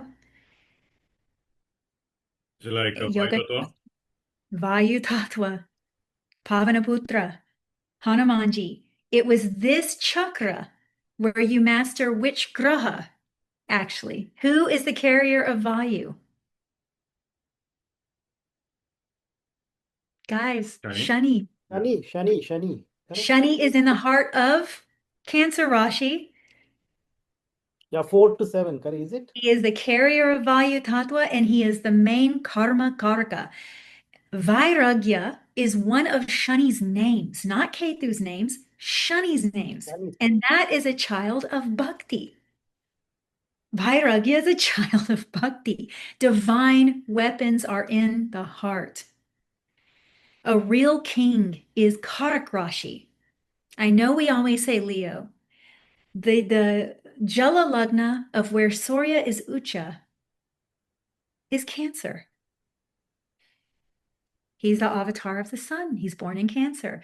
The Jala Lagna of Cancer itself, however, is Libra, justice. Where Jupiter exalts, justice becomes the Jala Lagna. So these things, actually, these hidden things are more important to understand when reading a chart than most psychological things. Now, I hope people take screenshots of this because I don't want to just read it out to you. But I just spoke most of this stuff. And one thing I wanted to highlight is that the enemies that are spoken of to these ashrams, like if you notice, Ram out of all avatars is defeating Rakshasas that are attacking what? Sadhana, tapas. Because in the Treta Yuga, that's the leg of Dharma that breaks. So the leg of dharma that breaks at the end of the Treta Yuga is tapas. So Ram was mainly going around protecting these ashrams from these rakshasas only through the virtue of his heart. What would give him command of the divine weapons? Purity of heart. What would he have over Ravan? Ravan was so accomplished. If external accomplishment is all there is, or siddhis is all that, Ravana would have won. He was more accomplished than Lord Ram in every way, as far as being a Vidyadhara. He was the elder. He had cut off multiple heads. He'd done severe tapas to Lord Shiva. He had every boon you could think of. No one could stop him. This is not an external thing. This is an internal virtue that is internal immune system that is impossible to fake. So this story has so much about the internal war that it's unbelievable. So when you start losing tapas and daya, like in an ashram, if those are lacking, then it already is attacked by rakshasas. The immune system is down. If it's lacking karak rashi, which is intimacy, where guru exalts, it is not an ashram. If it's lacking daya, if it's lacking compassion, if people are disposable, if quantity is valued over quality, if fame and money is valued over the virtue of the student, if someone is more excited about talking to Google than talking to an intimate, like some big group of people in the masses, as opposed to talking to 10 very sincere seekers, you better be careful. Because that is where Guru is Nietzsche in Makara Rashi. That is the masses. Jupiter is Nietzsche there. I'm not saying Jupiter's bad there, guys. Don't apply that to horoscope reading. Jupiter can be very knowledgeable there. It's one of the better placements for Jupiter. But what I'm saying is that the Rishis were telling us something about these Ucha Nietzsche points, that Guru thrives in intimacy, the wisdom of the heart. When it is compromised, when that immune system is compromised, your ashram is destroyed. When Guru is in the masses, he's destroyed. He loses power. Mangal gains power there. Ambition gains power there. He's a tamas graha. Guru is a sattva graha. So this can't be real. I'm sorry, I go against it. Forgive me, I'm not speaking against a person but this kind of structure where a guru is behaving like a business cannot be a guru. So this is something that's in the Ramayana, but it's concealed. But those value systems are taught there because it's so easy to get distracted by the externalization of a force, the appearance of a force, because things can conceal themselves as what they are not. And this is really a big part of the Ramayana. It's a big part of that fourth house element where divine weapon is used to either harm or rescue or save. And it's all in the heart. It's all in the battleground, is all in the deeper level of the mind, not even in the intellectual level, but the deep level of the mind. I mean, Ram is one of the only avatars that deals with depression. They actually mentioned that. It's mentioned that he's depressed. And he loses his wife and his brother. I mean, he just goes through it emotionally. This is one of the most brutal. Krishna too, the sun and the moon avatars, really brutal. So we have the warning against rumors all throughout. So we have that third and fourth house, how rumors, how what we say can be injurious. You know, I've always noticed that the people that praise the most or want to be your friend the most and claim they're the closest friend are very commonly the one that will turn on you the most dramatically and say the worst things to you. Be careful of compliments and of insults. This is a big warning of what you hear. Be careful with Akash Tatwa. Be careful. Maybe if someone corrects you, they're not your enemy. Maybe they actually really care about you. So Punarvasu being linked with wisdom and the maturity of the heart, the entrance from the third house into the fourth house, there's something in the Ramayana, I can promise all of you as students, that the more you examine this, the more you're going to notice that misunderstandings through communication is all through the story. Everything that goes wrong in this is about rumors, and this person said this and this person said that. Much more than the Mahabharata. So this Punarvasu Nakshatra, Ram being born in it, he is the most affected by people's rumors. He is the most affected by false things that are said or manipulated truths. So harsh words are not always bad, but people who claim their harsh words are good are often manipulators, like the friend who says to you that you just don't like what I'm saying because it's the truth, when they've really said something really horrible to you. So see, speech is a big privilege for human beings. And it is the number one siddhi misused. Number one. You should never speak that way to someone and tell them it's a harsh truth. You don't have to say it that way. It tells me that you don't have to say it that way, actually. You don't have to say it that way. That means you were aware that it was harsh when you said it, right? So all these weird things that go on in our mind from Gemini to Cancer. But you can't help. I always say harsh way, but I know it's harsh, but I don't know what to do. Oh, Togi G, you don't count on what I'm talking about. You're actually the refreshing type. That's what I mean. It's hard to decipher. There's the refreshing type, which the person just says it and it's flat. And then people get offended by that. But then there's the person who says very hurtful, manipulative things darkly, and they know. Trust me, they know. So no, you're not that. That's how hard it is to understand. Is a person a friend or and this Ramayana, this is only one of the superficial psychological things it's highlighting for people to understand. But the power of speech here cannot be underestimated. This is extraordinarily amplified through the story, and how hard it is to really know what the truth is.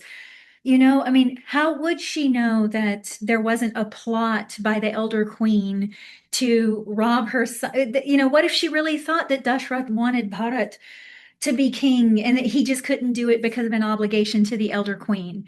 So sowing that little seed of doubt. People who sow seeds of doubt like that, and just they want to cause that little thing. Be careful. Don't listen, maybe. Just don't pay attention. I'm just saying this is something that should be cautioned. The whole Ramayana is because of it. And the whole separation of Ram and Sita. And the Punarvasu individual is the one suffering over it the most. So this could be rumors, things like that. Yeah, I could even see this resulting in working for tabloids, like things like that. So I have here for students, you guys please screenshot it. I don't know if you know the animation of the Ramayana, but I had to use it. It's great. I have some direct clippings of the Ramayana. It's an English translation, but it's an okay one, I have some direct clippings of the description of Lord Ram because it's highlighting that attribute of Aditi that we talked about earlier, where she's all the virtues. He was the perfect king, and yet he suffered the most from people's rumors of all things. Rumors.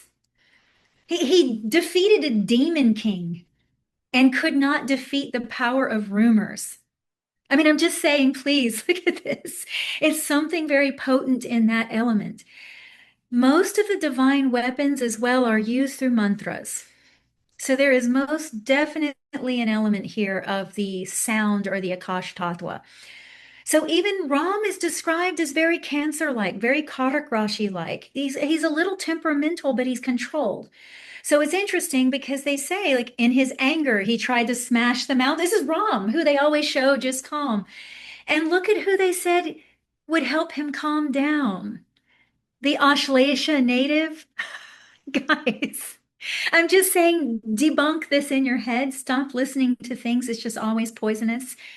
All nakshatras are divine and all can go dark.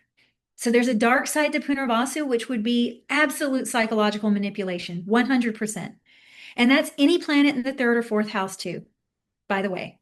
Any planet in the third or fourth house and anything with Venus and Moon has that power. Jupiter also has that power.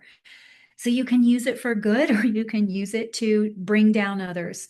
This really this whole story highlights it. And very, very beautiful story. So I hope to stoke people's curiosity if they don't know it. That's why I wanted to post this. We've got the medicinal herbs. We've got superhuman strength coming in, through the story. I mean, beautiful, beautiful story. Now, Togi-ji talked about bamboo.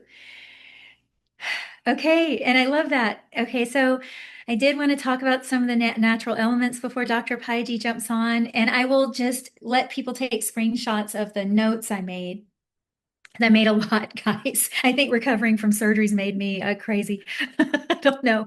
But okay, so bamboo. What philosophically do we know about it as Hindus? What is Krishna's flute made of? Yeah, that's why Krishna's flute is bamboo. bamboo, right? Yes. And what was special about the reed that he chose? I wrote this down here because I forgot to give the website credit. Someone wrote it so nicely. I just took it's off of a website. I apologize. I don't know. Maybe you could put the text in and find the website and look at the whole story. See, that's what is called bansuri. You know, bamboo is called bans. Yeah. It's called bansuri. So bansuri sur. Yeah. Leaves it from the bamboo. And it's because it's hollow. Hollow. It's empty. Just spaces inside. And this is said to be your Sushumna Nadi. Krishna's playing your Sushumna Nadi. And when he's dancing on Kalia, he plays his flute. This is Again, the sound theme. chapter of the Gita is a yoga. So you said about the sound theme? Yeah. Saraswati's Veena. Yeah, the same thing. But this story was so beautiful because it was about the humility of the bamboo stalk that Krishna chose. It was just really beautiful because it was the most low bending reed of bamboo, not the one that was trying to reach the highest. Anyway, I'll let anyone read it that wants to screenshot it. So, guys, I'm going to show you notes in a second, but I just wanted to put this about the cat. The regenerative power of this nakshatra. We're going to also look at bamboo's medicinal properties. The silica available in bamboo is being used in nanotech. Silica can be used for that, which is to deliver new forms of medicine. I'm not saying I like it or I dislike it. There's going to be people that feel both ways. I'm just saying that here's that tech element again that somehow is coming in with Jupiter. Specifically, Jupiter tends to have, the Akash Tattva tends to have some element of invention to it. And all of Jupiter's nakshatras is they're Brahma Trimurti. So innovation is there and intelligence, right? Okay, so the cat's purr sound that it makes. If you guys don't know, a cat makes a purring sound, and you can go look this up on YouTube. If you don't know, if you're not familiar with cats, just look up their purr. It has actually been studied scientifically. It heals their body, and it is even having an effect on humans when they lay on you and purr. And what's funny is this whole crazy cat lady thing is not so crazy, okay? But there are people who just love cats. There's multiple reasons for this. I'm going to talk about this in a minute. But anyone who bonds with a cat, and you guys know me, I've got a lot of rescue cats, and they're female. So I've had many female cats. I've had the experience with this. They will nurse other babies than their own, just like dogs. So people think dogs only will do this. Cats are known to do this even more. They will do this even more. So let me show you guys. Okay, so let me. That's one of your cat who does. Yeah. No, there was one, we call her Yo Mama, Yo because Mama, she yeah. literally nursed every kitten, even the ones that weren't hers. So no possessiveness with the babies. It's just she's nurturing everything that would come to her as a mother. Okay, so here, Dr. Paiji, I can send this as a PDF to you and you can put it because they can see the links I put. Leave this link on your website and I can give a link there so that they can download from your We can do website. that. Yeah. Yes, we can do that perfectly. Yeah, that's great. Cats are like Aditi, you know. Right. catching So the this cat. regenerative power, and then they're just nurturing everything. Everyone, yeah. And yeah, so this is all this. I'll leave the link, and I highlighted some things like some similarities between the bird and the animal. So the swan, they both hiss as well. They have very defensive behavior over their territory that's unique, and they do it through sound. Not many people know that swans will hiss. And so we're talking about divine weapons, and this is all out of, it's just interesting. I'm just, because the rishis were living closer with nature. So I just figured there's no way they weren't, this was practical to them. It wasn't just philosophical to them, it was practical. Here with the, the bamboo growth, and Togi tapped into this. It is one of the fastest regenerative and fastest growing plants. It will keep growing and multiplying. It's known for rapid growth, self-regeneration, and resilience. There we go again, bone regeneration, just like the cat's purr. So were the rishis just saying this because they were intuitive, or did they know? It's a good question. And this Venu, it was also called Venu in Sanskrit. It's called Venu, bamboo. And this medicine was, like Togiji said, it binds to toxicity in urines and flushes it out of the body. You also have shoots here, studied for antioxidant, anti-ulcer potential. Yes. As extracts from bamboo leaves and shoots. So. Yeah, so it's medicinal, right? So there's that, and I will let you guys take screenshots of this, and I'll also, like Dr. Paiji said, put this on my website. This is just extra info about Punarvasu that I collected. I have a link here to a Punarvasu mantra, and this is the Ganapati channel. Are you guys aware of that? It's very traditional. So here's the Punarvasu mantra, and I have it broken down word by word for you guys. Okay, anyone who wants. Jai Okay, great. Punarvasu. Yeah, great, great, Yuji. Thanks. That was great. Dr. Pai, would you like to add anything to what Yuji mentioned? Good. Yeah, I think it was there was a lot of content there, Yuji. Thanks for sharing. And I have been making a lot of notes from your notes. So probably whenever I get that link, I will have to revise a lot of things that you had shared in your slides. So that is very valuable. Okay, so Yuji, I would probably, you guys can also chip in whenever I start sharing some of the insights that I have. It will not be very usual insights that you give on Punarvasu, but I will give some insights for people, something very different that they can think about and ponder about. And you guys can also chip in whenever you feel like. So one of the main themes that you were talking about is the flute, which is the bamboo, right? And Krishna used to have flutes which were made of various sizes. The longest one, which was called as Bansuri, which was made from bamboo. It was large. That's why it was called as Bansi Lal. Bansi means he used to have the bamboo flute. Then he was also called as Vamshi. Vamshi means something which is smaller. That's a flute that he used to play, but it's a smaller flute. Then you mentioned about it, E.G. He was also called as Murali Manohar. Murali is also another kind of a flute which is also smaller in size. And then finally he used to be called as Venu Gopala. Venu is the smallest flute that you can play is called Venu. So there is a lot of significance you'll see with Punarvasu. The plant associated with Punarvasu is being used by Krishna, right?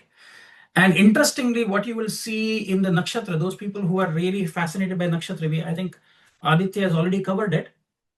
See, there are only 3 nakshatras specifically that you will see that Vargottama Padas, 2 consecutive Vargottama Padas will come in only 3 nakshatras. One is the nakshatra of Punarvasu, which is Jupiter's nakshatra, where the 3rd and the 4th pada are Vargottama. Then the next is Chitra nakshatra, which is Mars's nakshatra, which is the 2nd and the 3rd pada. The 2nd and the 3rd pada of Chitra, which is Mars's nakshatra. And then Uttarashada, where the 1st and the 2nd pada are Vargottama. So Sun's nakshatra Uttarashada, 1st and 2nd Vargottama. 2nd and 3rd of Mars nakshatra Chitra, and Jupiter's nakshatra which is Punarvasu. So these are very special. Then additionally, none of the Mars nakshatras have any Pushkara Navamsha. But Sun's nakshatra and Jupiter's nakshatra have two Pushkara Navamshas in these two nakshatras that I've already spoken about, which means Uttarashada first pada and Uttarashada fourth pada is Pushkara Navamsha pada. And Punarvasu second pada and Punarvasu fourth pada. All other nakshatras of Sun and Jupiter, the second pada and fourth pada for all Jupiter nakshatras are Pushkara Navamsha. The first and the fourth pada of all Surya nakshatras are Pushkara Navamsha. But very interesting, what I want to say. For Moon's nakshatra, the second pada of all Moon's nakshatra is Pushkara Navamsha. And Shri Krishna, as Aditya mentioned, was born in Rohini nakshatra, second pada, which is not only a Pushkara Navamsha, but also a Vargottama pada. So Krishna was born in Rohini too. Shri Rama is born in Punarvasu 4, which is a Pushkara Navamsha as well as a Vargottama pada. So this I leave it always open. There is also Uttarashada first pada is also a Vargottama pada as well as a Pushkara Navamsha. And there is one avatar of Vishnu which is yet to come. It would be very interesting to see what nakshatra would that be. Because Uttarashada means ultimate victory, irreversible victory. And the only avatar who is yet to come is Kalki avatar. Now, why am I bringing these things up? Like, look, when you look at nakshatras, you have to know some of esoteric symbolisms which is there with the nakshatras energies. Now, Punarvasu Nakshatra is you see the symbology which Aditya mentioned, it is the bow and the arrow. See, the bow is a symbology of Saturn as a graha. Why? Because if you take a bamboo, you have to really bend it, and with a rope or a thread or a string so it is under constant stress. The stick is not straight. It is under stress, and that is how the bow, that's where you get the string will get the potency, the potential energy when you pull an arrow is there in the bow. So that's why Shani. Anything which is bent and which is under stress is Shani. The second is the arrow is Mercury. Mercury is the planet which is associated with arrows. So whenever you see in any chart Shani and Buddha combination, it is nothing but it's a representation of Sri Rama, because he is Punarvasu and he is a representation of the bow and arrow. Here that bow and arrow is also what he has is a quiver which has bows in it. What it does is as soon as he strings it, it goes to this target, hits the target, and it comes back like a boomerang, goes back into his quiver. So that means he has a quiver where there might be the arrows which will never get exhausted, which means it will go like a boomerang and come back. So this is one of the most important themes that you will see with Punarvasu, which means what goes around comes around. It's what do you call,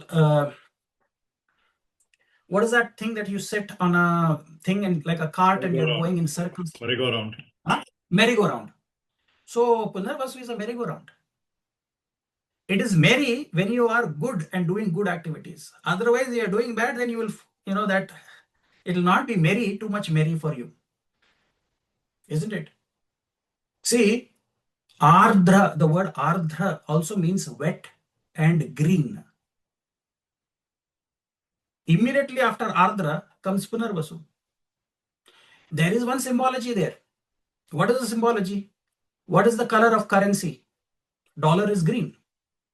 So green revolution, when the money is put in circulation, charity, giving it away, it comes back to you, because that is a universal law. Because you are on the merry-go-round. You are boomeranging. If you send negativity, negativity will come back. Right? See, now in Nakshatra, if you see what Evji also mentioned, If you take the Rashi as the environment, the nakshatra is the tree, and the fruit is actually the Navamsha. Because the nakshatras are the points for making you understand there is a very beautiful chemistry and mathematics behind the construction of the Navamsha. See, before I go there, I want to say, Punarvasu is that nakshatra where the student was trained into divine weapons, which is astras. Astras means where mantras were used, and the bow, when the bow is held high, it can create, because it is pointing towards the ether, sky element, Akash Tattva, and you hold it and you say the mantra. Especially these were used only on specific days. This is a secret. It has to be activated on a Tuesday. It has to be activated on Jayatithis. Jayatithis is 3, 8, and 13. Tritiya Tithi, Ashtami Tithi, and Trayodashi Tithi. Jayatithis, when it is Tuesday, creates a very big yoga. I hope you know that. It is Siddha Yoga. Now, even that is the Tithi and Vara yogas. Now, EVG also has said there is Sarvartha Siddha Yoga, which means that we are using the yoga. You made me the spotlight. We can see you better. Okay. So, Sarvartha Siddha Yoga, what you are having, you have a combination of, it is Nakshatra and Vara yogas. Vara and Tithi yogas are there. Nakshatra and Tithi yogas are there. Vara Nakshatra Tithi yogas are there. So to activate, Punarvasu was always used. So if you see in Mahabharata, Ashwatthama, he didn't have a weapon. So what he did, he took a blade of grass and he told the mantra and he used that as a Brahmastra. Same principle you will also see Sri Rama also done. There is an episode when they were in exile that he was taking a nap on Sita's lap. A crow was coming and disturbing, Sita Ma, and the crow was very vicious. And it is given in Valmiki Ramayana. The crow was coming and pecking on her breast, on her chest, and she started bleeding. And she didn't want to disturb Rama. But when a few drops of blood fell on her, when Rama got up and saw blood on her chest, he was so mad that he just took a blade and he sent that blade towards Brahmastra. He activated it and he flew it at this crow. And the crow had to go begging for mercy from him, running around. Do you see what I mean? Punarvasu means you can activate the divine weapons. See, Mula also has an energy, but it has downward arrow, which means Rama had used that downward arrow he said, I'm going to shoot you and make you dry to the ocean. He told to Varuna when he had to construct a bridge. You see, so certain nakshatras have what we say is their adhomukha, which means downward facing. Certain nakshatras are called urdhomukha, they are upward facing. They have very high level of potential, and triyankamukha, which means facing forward. Now look at this thing that I'm going to share with you guys. Just think about this, right? Because it reminds me of what Nikola Tesla had said in one of the phrases. And if you see that, you can unlock this code here in the nakshatras. See, Nikola Tesla said, if you understand the magnificence of 3, 6, and 9, you have the secret code to the key to the universe. See, nakshatras are the key to our karmas, because the seeds of our karmas are sitting in nakshatras. They are not sitting in rashis. They are not sitting on the grahas. The grahas are merely transmitters, transformers of that energy which is coming. The seeds are sitting in nakshatras of our karmas. Rashis are just adding the flavor, the environment in which this karma will be playing out. But where is the seed? It's a nakshatra. Now look at this interplay that is happening. See, you have to understand the nakshatra padas. We know how the nakshatra padas are classified, which is very commonly known. the first pada is Dharma. All Dharma padas in the Navamsha will be Agni Tattva Rashis. All Artha padas, the second padas, will be Prithvi Tattva Rashis.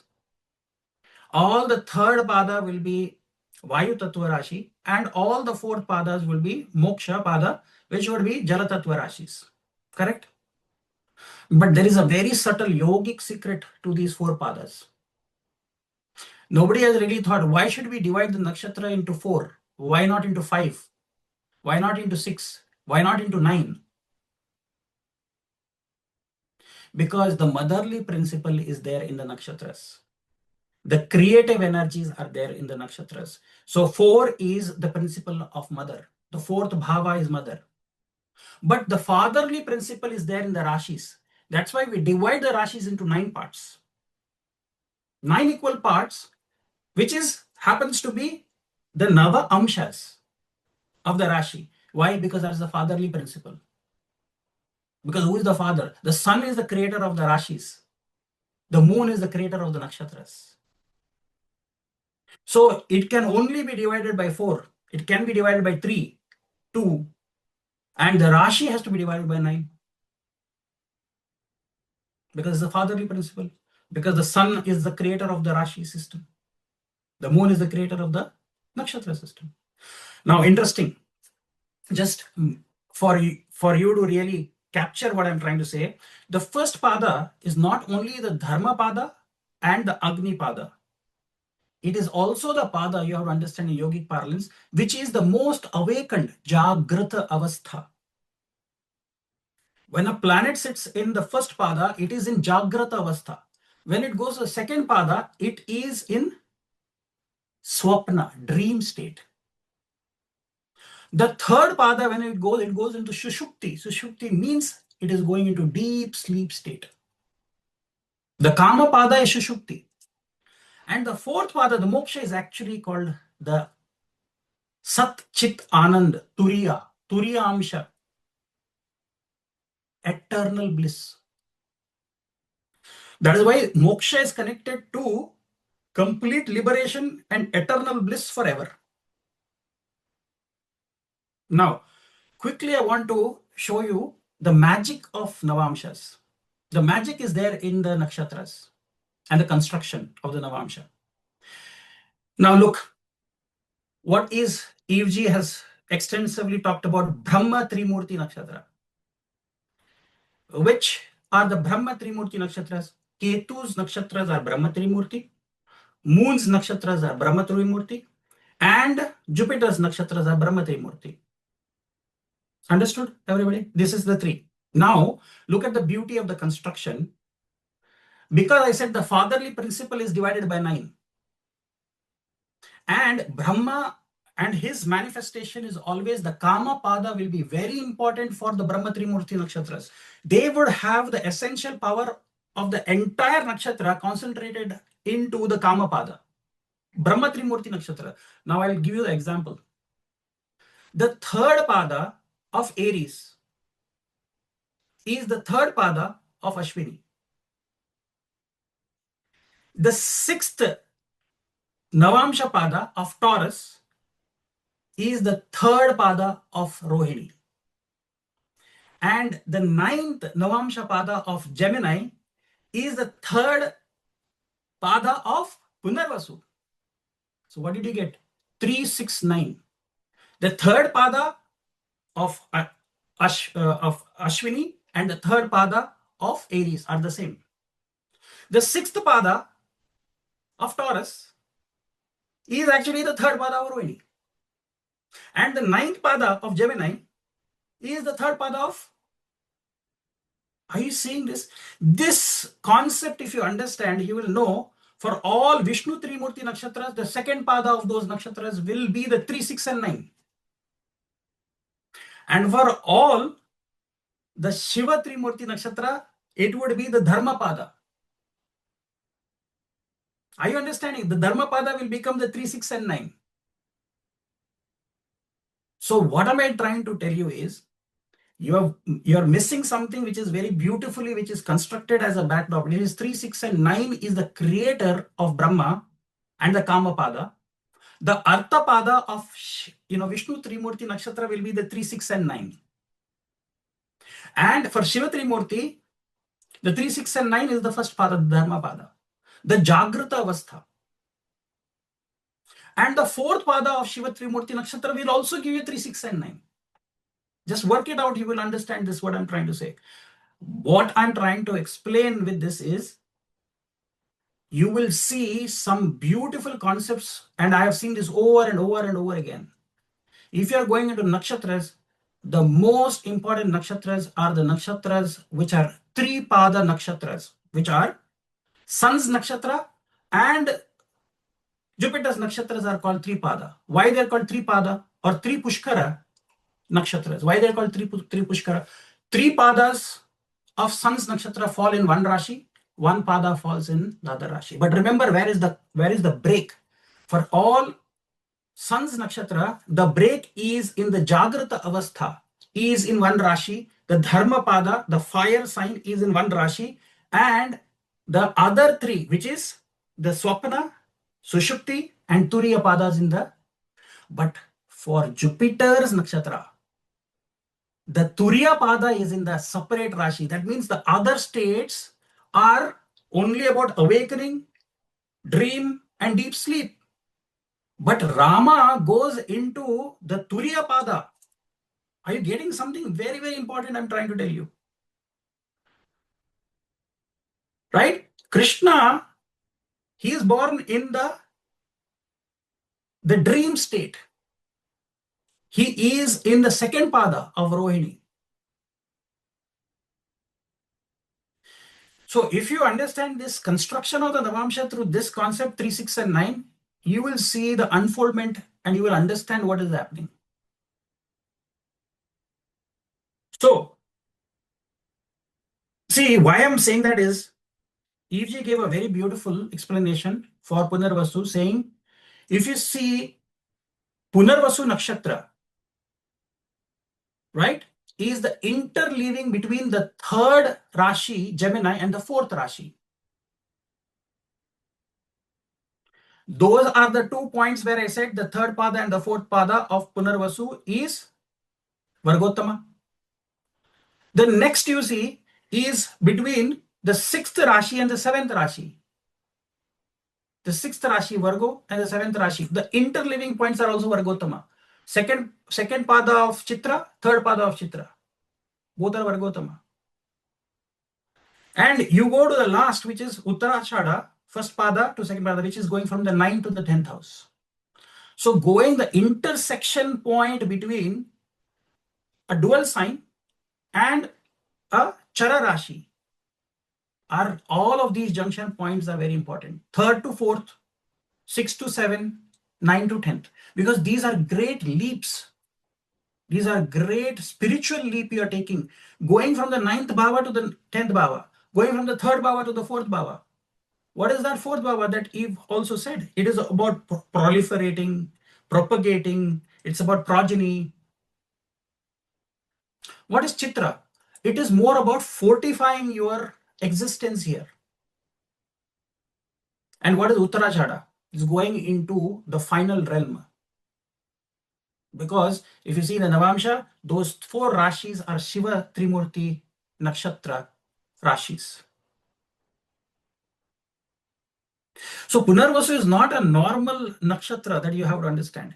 And that is why the Punarvasu has the power of all the 3 Murti embedded within Punarvasu.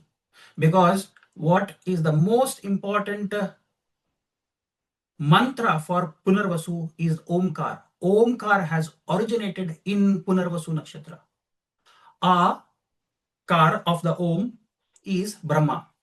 U kar is Vishnu. Ma kar, which is dissolution, pralaya, laya, is Shiva. A, U, Ma. Dr. Yes. Bhaiti, I believe it's even the bija for It is a Punarvasu. bija. It's Pranav bija. It is. I thought so. Yeah, you're right. This is very So- profound. Well, that would be the so- mother of the gods, Omkar. Exactly. Yeah. She is the origin. She is the Om, which means whatever follows Om will give you a multiplier effect. which means whenever you say Om and you say any Bij Aksharas after that, it is going into a loop. It is going into Aditi's realm. That's why Aditi was saying everything begins with me and ends with me. Om is that Pranava Bijakshara mantra. That's why it is placed before, it is not placed after, because whatever comes after it, it goes into a loop. It keeps repeating itself. In the Akash Tattva, it keeps repeating multiple times. It's got, see, the word again here is Chitra Nakshatra, fourth pada. The word is Re. All the energy of Punarvasu starts in English language with Re. If you see, rejuvenation, renewal, repetition, right? Revival. So all these words where you see, and also Punarvasu is that nakshatra. If I say from omens, if somebody said, I had a deja vu is Punarvasu. If you see a rainbow is Aditi. It is very rare to find a rainbow. In a rainbow, when you see a rainbow, make a wish, everybody says. Why? Because whatever you wish for is multiplied. Okay? Shiva as Dakshinamurti is Punarvasu. Have you ever thought about it? Why Dakshinamurti? He's sitting and facing towards the south, and he is in silence. And all that you can see from him is emanating his Omkar, because that's why it's called as Omkareshwar. Ishvara, from where he's come out from Omkar. That's why it's called Omkareshwar. He's just sitting there. He's not even speaking a word, but the rishis are sitting at his feet and are getting a download. It is like something is reverberating in their minds, and there is tons of information that is flowing to them. That's why Punarvasu is also patterns. Sacred geometrical patterns, which are called as mandalas, yantras, are also fractals. There are smaller objects within the larger objects in the yantras, isn't it? Which means you have a square within a triangle, within a circle. What are these? This is the construction of the mother. So it is we are symbiotically related to God. Atma cannot be there without Paramatma. And Paramatma is nothing without Atma, which means all the collective Atmas makes Paramatma.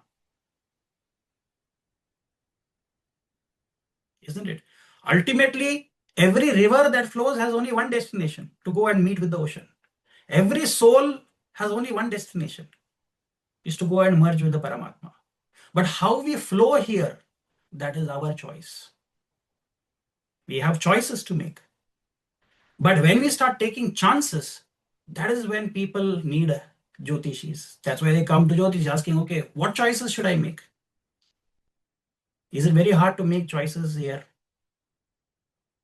It's very easy to take chances. If you're taking chances, you become like Yudhishthira. Remember, Yudhishthira is Dharmaraja, but he gambled away everything.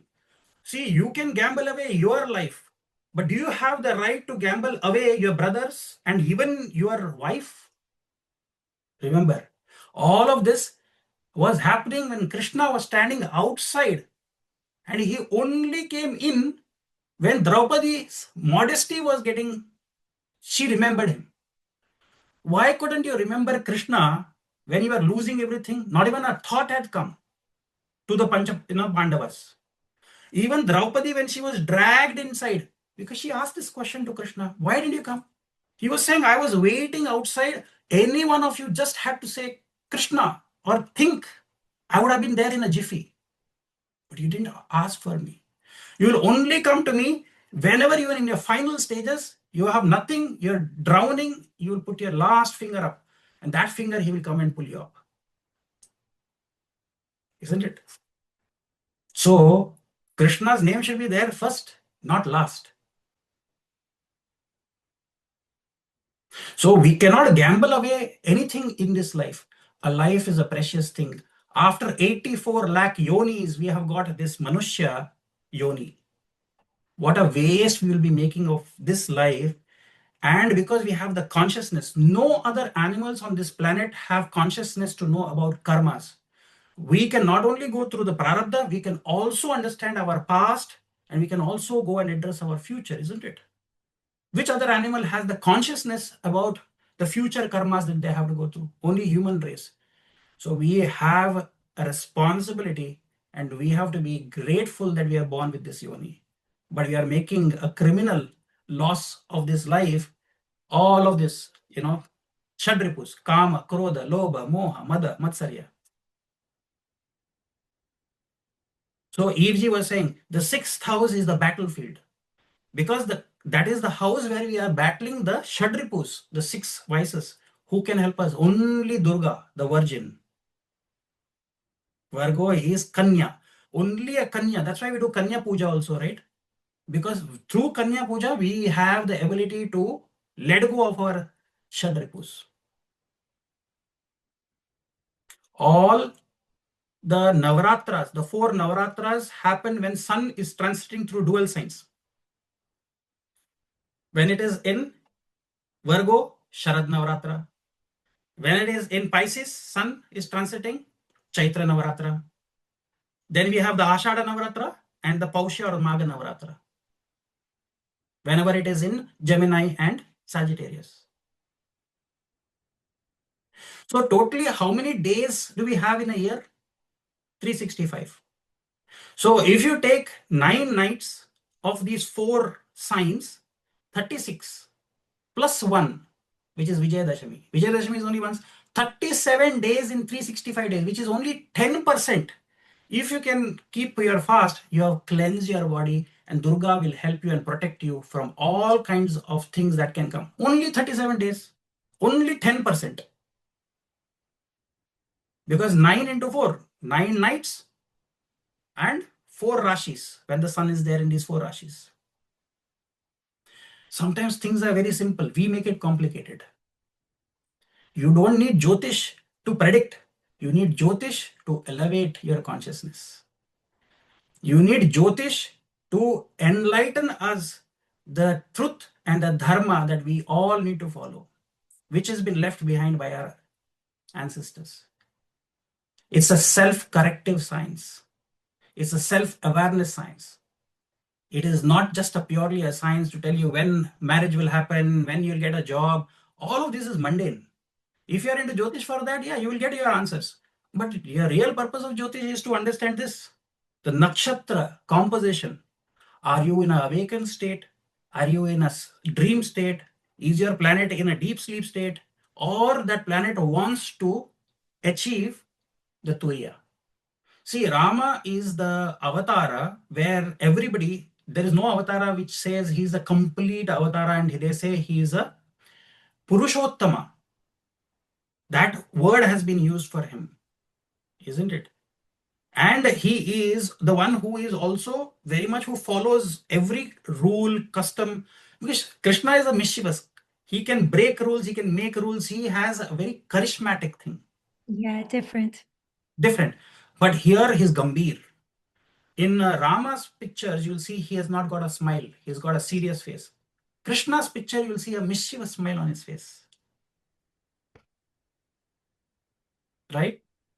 So this avatara, which Rama, is only to bring the light of Turiya in us. I told you, it is not, Rama is not an external deity. He is an internal deity.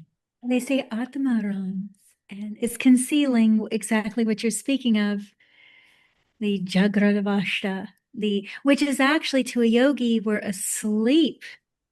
If we are awake to this world, if you are Jagrat, if you're awake to this world, you're deeply sleeping. See, what I say, the profundity is even Aditya mentioned about Vishnu goes into sleep for 4 months. But Vishnu never can sleep. Otherwise, everything will stop. He is in a dream state. He's in a Swapna Avastha. He's not in Shushupti Avastha. He's in his Yoga Nidra. Because if he really falls asleep, everything in this universe which is happening, which is his creation, and he's maintaining it, will shut down. When we go to sleep to one thing, we wake up to another thing. So this is it's a very deep concept, and it's why it's always contemplated in Yoga Shastra. And I am wondering, when we sleep, are we going into different realms and other multiverses where we might have another instance and we might be playing? That's why they say sleep is very important. You get good amount of sleep, you feel more energetic here. But if you don't get, maybe you're left half of your work done there and you come running back here. Where do we go in our sleep? This is Yoga Vashisht. Exactly. This is because truthfully, when you go to sleep deeply, you are somewhere else. Aditya, do you want to add something? Yes. No, I'm still Okay, recollecting. I great. think what happens after sleep, that's it. I feel that we die after doing. Right. Yeah, don't you think so? Like we get back. Sometimes I feel maybe tomorrow I may not get up. Then what happens? Yeah, it's a good point, right? We never know, right? So either we live like Maybe that's the way that God makes you to remember Right. one day you're going You to. just hit something that might be Punarvasu related that NDEs, Oh yeah, that's right. where people die and return. Sorry to interrupt, Yuji. Punarvasu also very strongly I've seen connects with your Vastu Shastra because it is your space that you live in. Space, exactly. It has that real estate link as Real well. estate. It's Thank a home. Yes, very good point, EJ. I wanted to interrupt because you know what? It also has the theme of refurbishment and renovation. Yeah. Renovation. As soon as Trump, who has Venus and Saturn in Punarvasu, as soon as he came into White House, he changed the entire. Do you see that? It all became gold. I think he has a gold toilet. Yeah, Gold. right. Yeah, that's right. Gold toilet, wash basin, all that. Gold tubs, everything. So can you see that? Yeah. That is his thing of saying that I move into the White House, I have to change everything. So he changed the entire decoration, paints, and other things. Refinement, Yeah. revival, rejuvenation, Research. research. Yeah. Redo. Yeah. Repeat. Redo. Right. Read the research. Quickly, I will mention what happened before we started this Yes. thing, and then Sandeep, you can take over from here because he's been waiting for a very long time. So when we are just about to start this video, the fire alarm went off and the entire building, and I had to leave my home, go down, and the fire people had actually come in and they had to switch off. It was on another floor where there was a fire, it seemed that somebody was smoking in the alleyway, and that smoke caught. And then, it created that. But I had the theme of leaving my home and re-entering my home. Yeah. So be very careful when two things. Whenever you're traveling somewhere, you're catching a flight. So I had a friend who had this. If you're traveling on a Punarvasu day, generally they get into the car from the one door and they come out from the other door and they again come back and sit inside because they don't want to reach the airport. There has been a time when they had to reach the airport and they had forgotten to take their passport. It was Punarvasu day. They had to come back home to take their passport and go back to the airport. Yeah, or go frequently forget your cell phone and come back home to pick it back up and leave, kind of thing. Yeah. Has anyone noticed Punarvasu Nakshatra being late? Yeah. Yes. Yeah, it can happen. Yeah, because of that. Yeah. Yes, I have noted this. Great. So let's see. So I'll kind of start with a lot of points. There's a lot of interesting points actually. So one thing I want to mention was the idea of repetition, which is what Punarvasu is about, the return of light again kind of thing. So the repetition is a very deep concept that adds a lot of depth in it. For instance, when you're doing martial arts, when you're punching, you learn through repetition. You perfect a punch to the point where that movement is subconscious and you're kind of and allowing that energy to enter into subconscious and that whole movement becomes subconscious kind of thing. But however, I remember recollecting words of a friend who learned Tai Chi and all that. A Tai Chi instructor was basically telling my friend the difference between repetition and iteration actually. Now, repetition is where you just repeat the action without much feedback kind of thing. Iteration is where you're adding feedback to your repetition. Like you do the first thing, then you learn some feedback. Your second punch is not the same thing as the first punch because you have learned something new. So that's the difference between iteration and repetition actually. So definitely you have a lot of repetitive processes like the normal chores around the house and all that. But there are also iterative processes in our life in which you learn from your action, you go through the lessons from that experience, and then you gain more from it, and then there is you go through the same thing but now with additional feedback, additional lessons learned so that you don't repeat the same mistakes again and so forth. And this is a big thing here in Punarvasu. They'll have to go to the first time, they'll make a mistake, then they'll have to get feedback, then they'll go to the second time, they succeed a lot. That kind of thing can actually happen. So first attempt at something will not always be successful. So their second attempt or third attempt that something will become very successful. And it's a very considered to be a very natural kind of a thing here, here for these natives. The first attempt at the first startup they launch is a big disaster. The second startup they launch is a $100 million enterprise kind of thing, right? So that kind of thing can actually happen quite easily.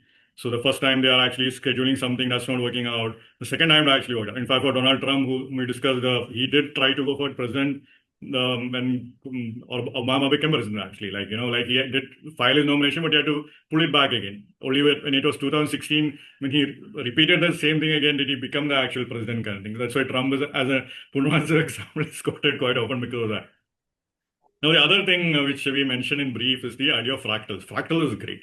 Fractal is very interesting because, you know, I still laugh about one phrase which EG mentioned, like fractals on crack, right? So like these natives are like literally fractals on crack. They will see the repetitive thing again. They want to see the thing again and again. So they go through the whole process again. These are the people who will basically rerun the shows, watch reruns again, watch the shows again and again. So of course that kind of thing is a fairly normal thing here actually. But fractals are a very interesting concept. Fractals is kind of pointing to a pattern which is repeating at multiple iterative stages. So you'll have the same original pattern which you begin to see repeat itself at some point in time. So that's a big point. So this is where like the concept where a god or a goddess reincarnates into like a human form and display the same quality of the god and goddess. One way or the other, that same energy is kind of repeating, going through an iterative process kind of thing is a very powerful concept actually. That something becomes very important to recognize. Like, so we talked about Vishnu incarnating, Vishnu's incarnations of Lord Ram and Krishna and all that. So, but there is like an actual fractal kind of thing going on there also. Like Krishna is a great fractal in the end. Like he's Vishnu in the end. Like, you know, mathematically describing Lord Ram is another great fractal, like a more complete fractal of Vishnu in the end, right? In terms of embodying his energies and so forth. So that's a big concept. Fractals are also very interesting because fractals, what we call as dashas, are basically fractals. The first layer, Mahadasha, the same series of planets. Antardasha again, the same series of planets. Pratyandasha again, same series of planets. So dashas are basically fractals actually. And we are using a fractal object, a fractal movement kind of thing. A fractal progression is basically used to decipher time. So big quality is that big thing to recognize that time itself is having a fractal nature to it. It's a huge, huge point. So time itself is fractal. Time itself will have a point where like some aspects will keep on repeating until you learn the lesson. Now this is very interesting because now normally you have the concept of reincarnation. Okay, you repeat your lives so that you go through the same life lesson so that you don't make the same mistakes again. You will keep on repeating until you don't hurt someone in your life or you don't speak certain words or you don't kill another human being. Now Egyptians had it pretty bad. Like if you killed a human being, you basically would repeat your life like 100,000 times until you did not kill a human being again. You know, like that was pretty bad. Now, if say you robbed someone, then you would be basically repeating your life for 10,000 times until you never robbed again. You know, so that kind of thing. So this was supposedly like a training kind of thing, like the soul as it's progressing kind of thing. Egyptians would call about these great cycles kind of thing going on. Now, even they had one more worse thing which makes you think about something else actually. Every time you kill a spider, you kill like some living creature. Again, you're repeated to the same instance until you don't kill that living creature. You know, not an easy thing for many people. Like if you're beating mosquitoes and whatnot, again, you'll be reborn again according to Egyptians, like until that moment, so that you don't kill the mosquito and move on, right? So you have to figure out why is that animal touching your body, understand the lesson behind it, and then make sure you're not repeating that mistake. Like of that. That's an interesting concept actually. So quite often these natives do need the practice of reviewing things or looking at same things again and so forth. You know, that becomes a very important practice. So reviewing, restarting, so forth becomes very, very important. And quite often when you see the same pattern repeating again in your life, you always have to think, what was the lesson that I'm learning? That becomes a real important thing. What is the feedback I'm receiving? What are the mistakes I made? What can I learn from this thing? And quite often our lives are nothing more than that in the end. What do we take up in the end? Like when we die and all that, the wisdom which we carry is what is actually passed on to the next life. That's the same energy that are repeating again in next lifetime.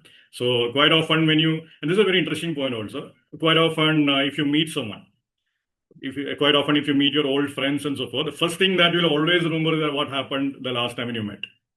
Right? So this is a pure thing that happens also at the instinctive soul level also, anytime you meet a new person. Whatever instances happened with that particular person in past lives can also again repeat where you took off kind of thing. You're meeting an old enemy. The same person again, you hurt me this way and all that will happen. And that's when you'll actually repeat. So it becomes a very important thing for these natives to actually understand. This is a fundamental process of nature.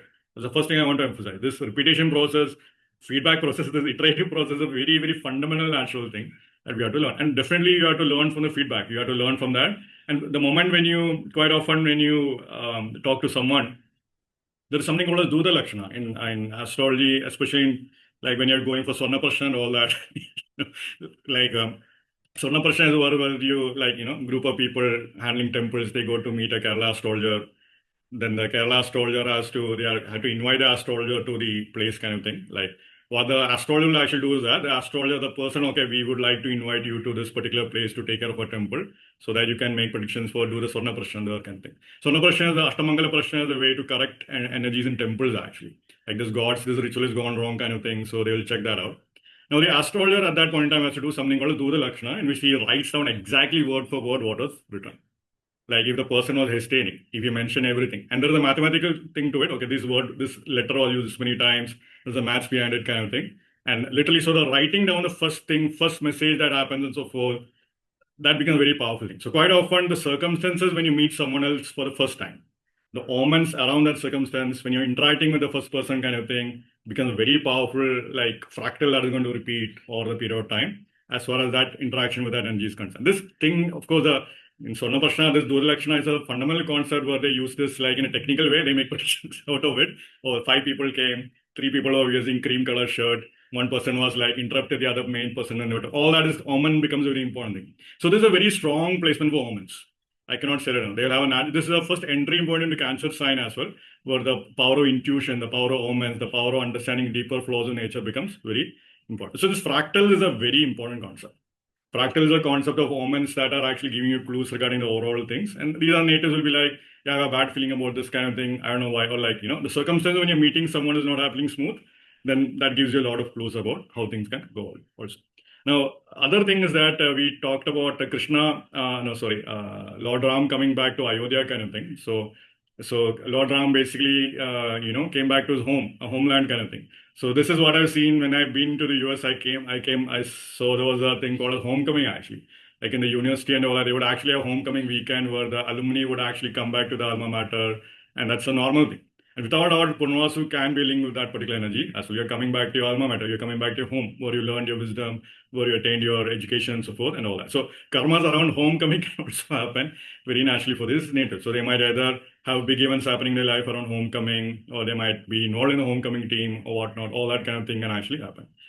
Now, the other aspect is kind of very interesting because now Punarvasu is a nakshatra where repetition is very natural for these natives.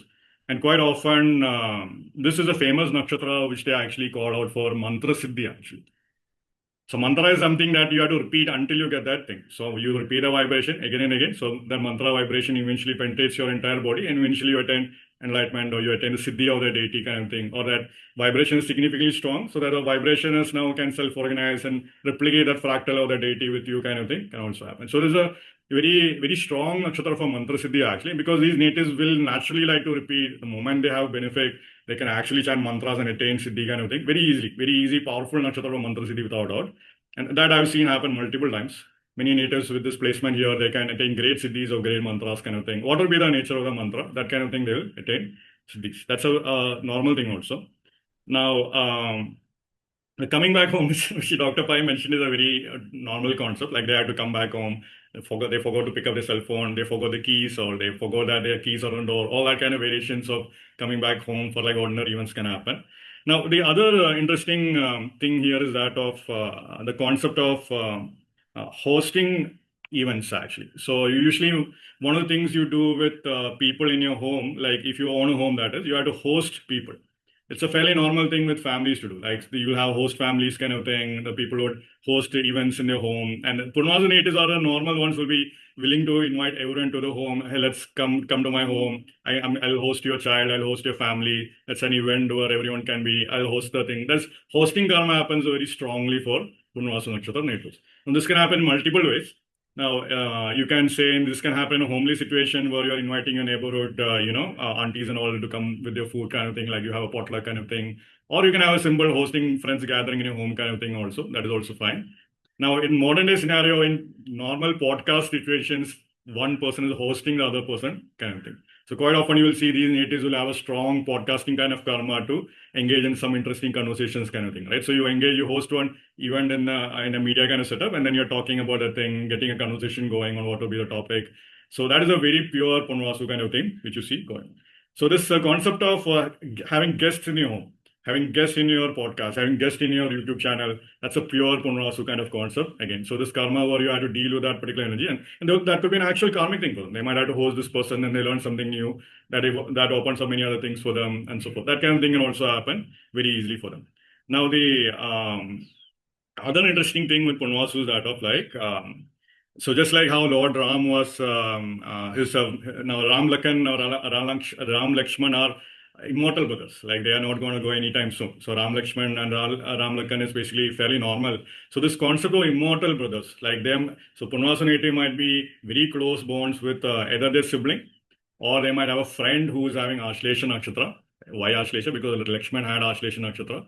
That strong bond between, like a Punarvasu native and a Ashlesha Nakshatra native can happen. And quite often that bond will actually help them out. They'll face a lot of challenges and so forth. An entire Ramayana story you can write basically from that bond. Like these friends would have a challenging thing, they have to fight it out, they had enemies to defeat, all that particular thing you'll see going on.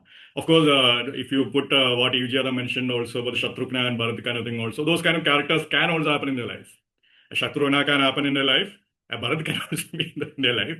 So Bharat was, of course, famously taking care of that Lord Ram's kingdom until Lord Ram came back to the kingdom. So that kind of energies can be there in their life. They are away from the home, someone is staying in the home to take care of the home. Fairly normal kind of thing. The other Shatrugna can also happen. Shatrugna was someone was very protective actually. So Shatrugna protected his home. So this kind of thing. Like you have like 3-4 brothers kind of story can also happen.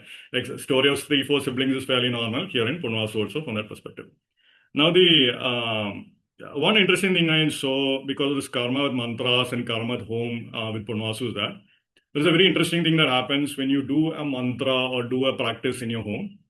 You do that mantra all the way to a particular temple, and then from that temple you repeat that same mantra again, and then you do the same thing there in that temple. Now the energy is getting boosted in the temple because of the deity or whatnot, and then you basically come back. You do the mantra again all along the way and bring that energy back to their home, and you repeat the process again in the temple. So I'll say it again. You say the mantra in the home, you do it all the way to the temple.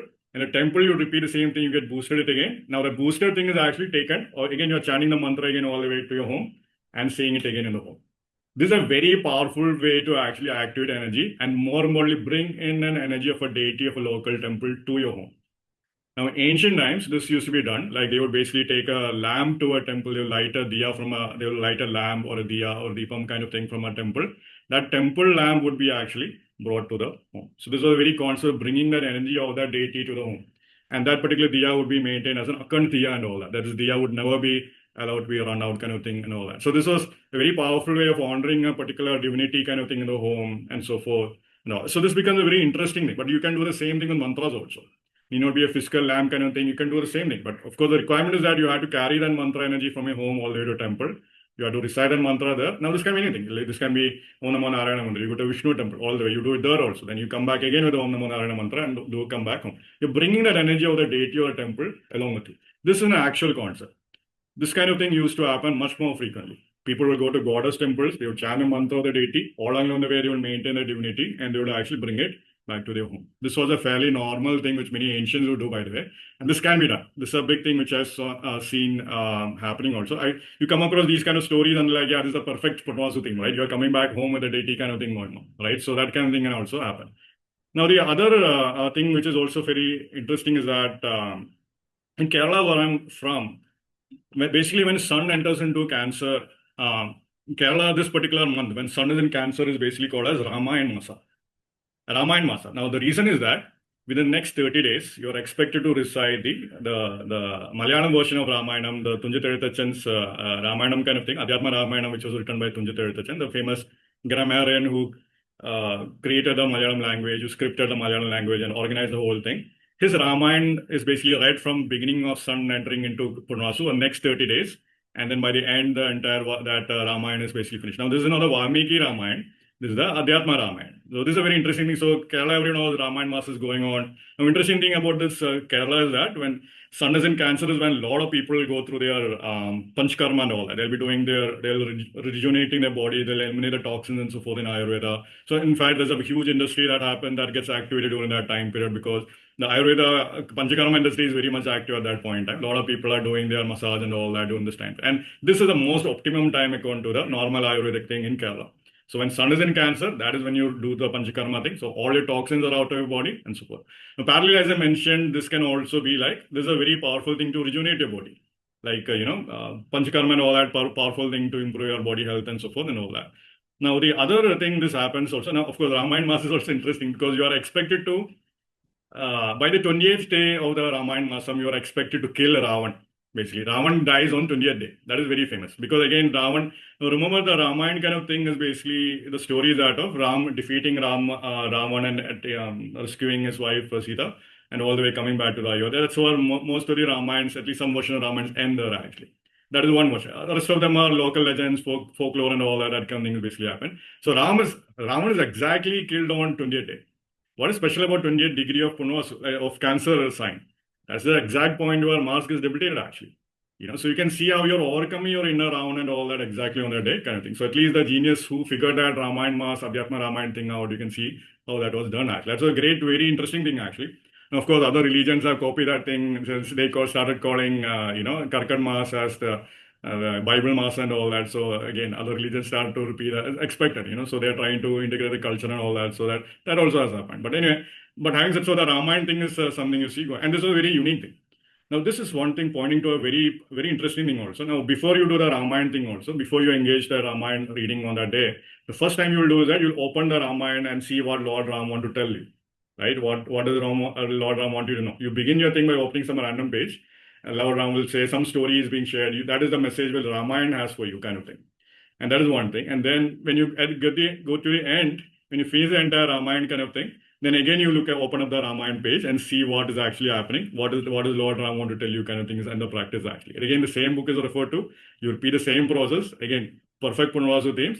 And you look at what is actually that message actually being shared. And then quite often the message will be different.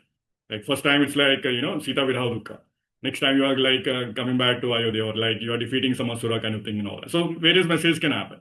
This is also pointing to the process of divination actually. Process of using the same book again and again. Or interacting with an oracle card. Also, quite often these natives are great tarot card readers, all that kind of stuff that can happen. Not that I'm endorsing tarot cards, depends upon the energy of the tarot you're dealing with. But again, this kind of thing can actually happen. You can use like a book, you can use Ramayana. People use Ramayana for prediction, people use Bhagavad Gita for prediction. Things like that can happen. Ramayana is a very famous book used for prediction, especially if you're doing some Ram sadhana and all that. In fact, I remember having a client who would just basically read random Ramayana every day kind of thing. And on the day when I was actually talking to that guy, I asked him which story you read today kind of thing. And then he basically said this particular story. And that is perfectly matching the themes of him meeting an astrologer. It's Jupiter in the 9th house. Whatever the 9th lord was doing in the chart was perfectly matching those themes, whatever you read in the Ramayana story. So quite often, Ramayana is a very profound text if you get into that. So I cannot say that enough. Even the local translated versions are also having its own thing. Of course, the Tamil Nadu has the Kadamba Ramayana and all that, if I'm not mistaken, Kamba Ramayana kind of thing, if I'm not mistaken, something like that is there, which is also pretty amazing. So Ramayana kind of thing is a very interesting. Now, what happens in Kerala? Kerala is a very unique place for the four brothers separately have their own temples in Kerala. You have one temple for Lord Ram, which is the Trikakara temple, I believe, if I'm not mistaken. Trikakara Appan temple in Ernakulam and Cochin is basically Lord Ram's temple. There is another temple for Lakshman. There is another temple for Bharata. And there is finally another temple for Shatrughna. So interestingly, when you go to all the four temples, the prasad you get is different. Like I remember, like in the Bharat's temple, you would basically get brinjal actually. Like a brinjal kind of thing is basically the prasad. And apparently brinjal has a lot of like cleansing effects and so forth, something like that. And then there's some interesting thing like that. And Shatrughna. Triprayar is for Ram. Yeah, Tripurayar. Thank you for correcting that, Aditya. Trikakara Appan is Vamana Avatar, if I'm not mistaken. Yeah, Tripurayar is for Ram. Yes, correct. Both temples are close by to each other, so I got that wrong. So Tripurayar is for Ram. Yeah, that's correct. It's a very famous temple. Tripurayar is the Lord Ram temple. So even when you're doing that, and this is called as Nala Ambalam. Nala means four, Ambalam means temple. So Nala Ambalam temple, these temples are called as four temples actually. This four temple circuit you have to begin. You go to Ram temple, then you go to Lakshman temple, then you go to Bharat's temple, then you end by the end you go to Shatrughna temple. Quite often you go to Ram and Lakshman in the morning, and then Shatrugna, Bharata and Shatrugna in the evening. So that's how long it will take also. Like, it'll be packed, and now suddenly all over India crowd are coming in Kerala. That temple circuit becomes very alive at that point in time. Ramayana Mass, it's a big thing. Like everyone, there are no temples for, unfortunately, there are no other 4 temples for the 4 brothers anywhere else actually, which is a sad state of affairs, but that's the reality actually. So it's interesting actually, but you see that kind of thing going on. So this is a pure thing, pure Ramayana thing, pure Punarvasu thing, and I cannot say this. And every year this whole thing repeats.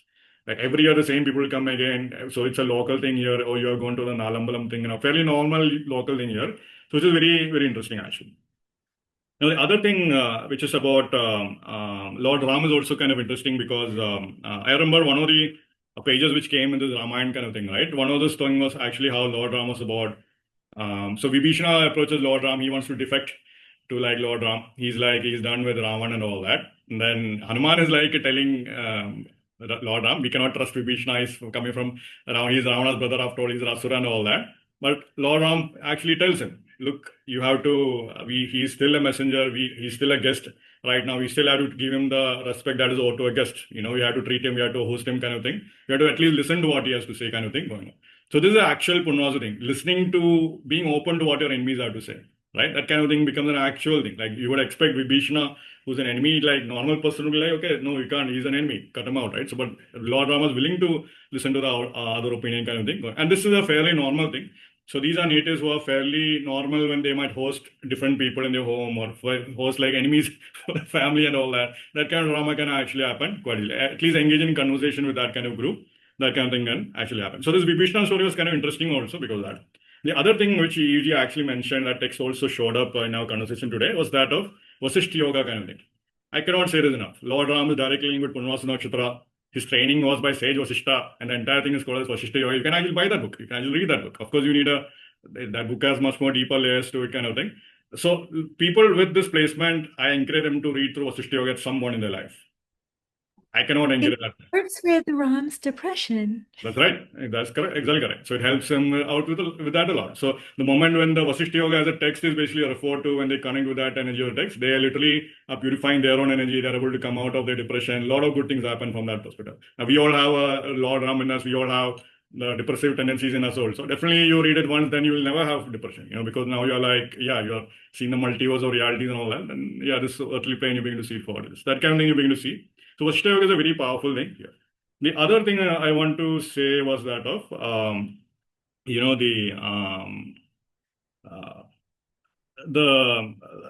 thing I'll just mention quickly here. We assume plants and trees to be, well, let me come back to this again. So I'll just honor Punarvasu right now. Now, the cat is a big thing here in Punarvasu. So interesting thing was that at what point does a belief bring you down, right? At what point does sacredness brings you down? It's like bringing your own existence to like a turmoil kind of thing. This is a very interesting example of like Egyptians' history. Like when Egypt was kind of declining, one of the things that happened was that one of the reasons why it happened was that when the Islamic armies were conquering Egypt kind of thing, then for the Egyptian people, the cat was sacred. So what the Islamic army would do is that, what the like Arabian armies would do is that they would basically throw cats at the Egyptian army. Now for them, oh my God, it's a cat, we can't kill it kind of thing would happen. So in between the Arabian army would basically slaughter the Egyptians. So it's very interesting actually. At what point do we need to reevaluate your beliefs kind of thing? In what context is it relevant kind of thing? This is a real challenge here actually for this native, because are you going to bring back a particular belief that happened in a region which is suited to the region again to your homeland or a new land? That kind of is it relevant in the situation like war and all, where your own entire existence is in question kind of thing. Interestingly, I happened to hear this also, like one situation which the Islamic armies in India also, what they would do is that they would, when the Martanda Varma, the king of Travancore, of like old Kerala king, was being attacked, the Islamic armies would basically put Brahmins in front. Now the warriors cannot kill Brahmins, oh my God, they are messengers of God kind of thing. So what Martanda Varma finally had to do was that he had to hire like mercenaries kind of thing. What he did, one more thing apparently, this guy apparently hired like Shudras to be in front. Now Brahmins are like, oh my God, we can't touch the Shudras. Brahmins ran away. So clearly then the army attacked kind of thing. So this whole belief thing, right? How practical is this belief kind of thing going on? That becomes a real challenge for these natives. This is an old way kind of thing. Do we go back to the old ways in this day and age? At what point, what are the old ways? The purity thing, getting caught up on the virtue and the purity, because that nakshatra is linked with punya. Yeah, exactly. So at There what could be a subtle greed, actually. There could be a little bit of subtle greed for that purity. It's just an odd thing to contemplate. People willing to die for that idealism. There could be more going on. yeah. Yeah, so that's a very interesting point, right? So if you're a warrior, what is your protection? Are you going to honor the purity or are you going to honor your duty kind of thing, right? So that becomes interesting actually. So what is the ground reality situation? This is a real challenge for many of these natives because they actually face that. Okay, I'm dealing with someone who's like who my community says to banish, but then then how do you deal with that energy, right? That kind of thing becomes a real challenge for the natives. Now, the other thing from a Lord Ram perspective is very amazing because we are living in a time where, the Ram Janmabhoomi kind of thing has happened. So it was a very interesting thing to observe also. Like, never have I seen like one temple being celebrated all around the world. Like, all, in fact, like, like, okay, of course, in India, you would expect it.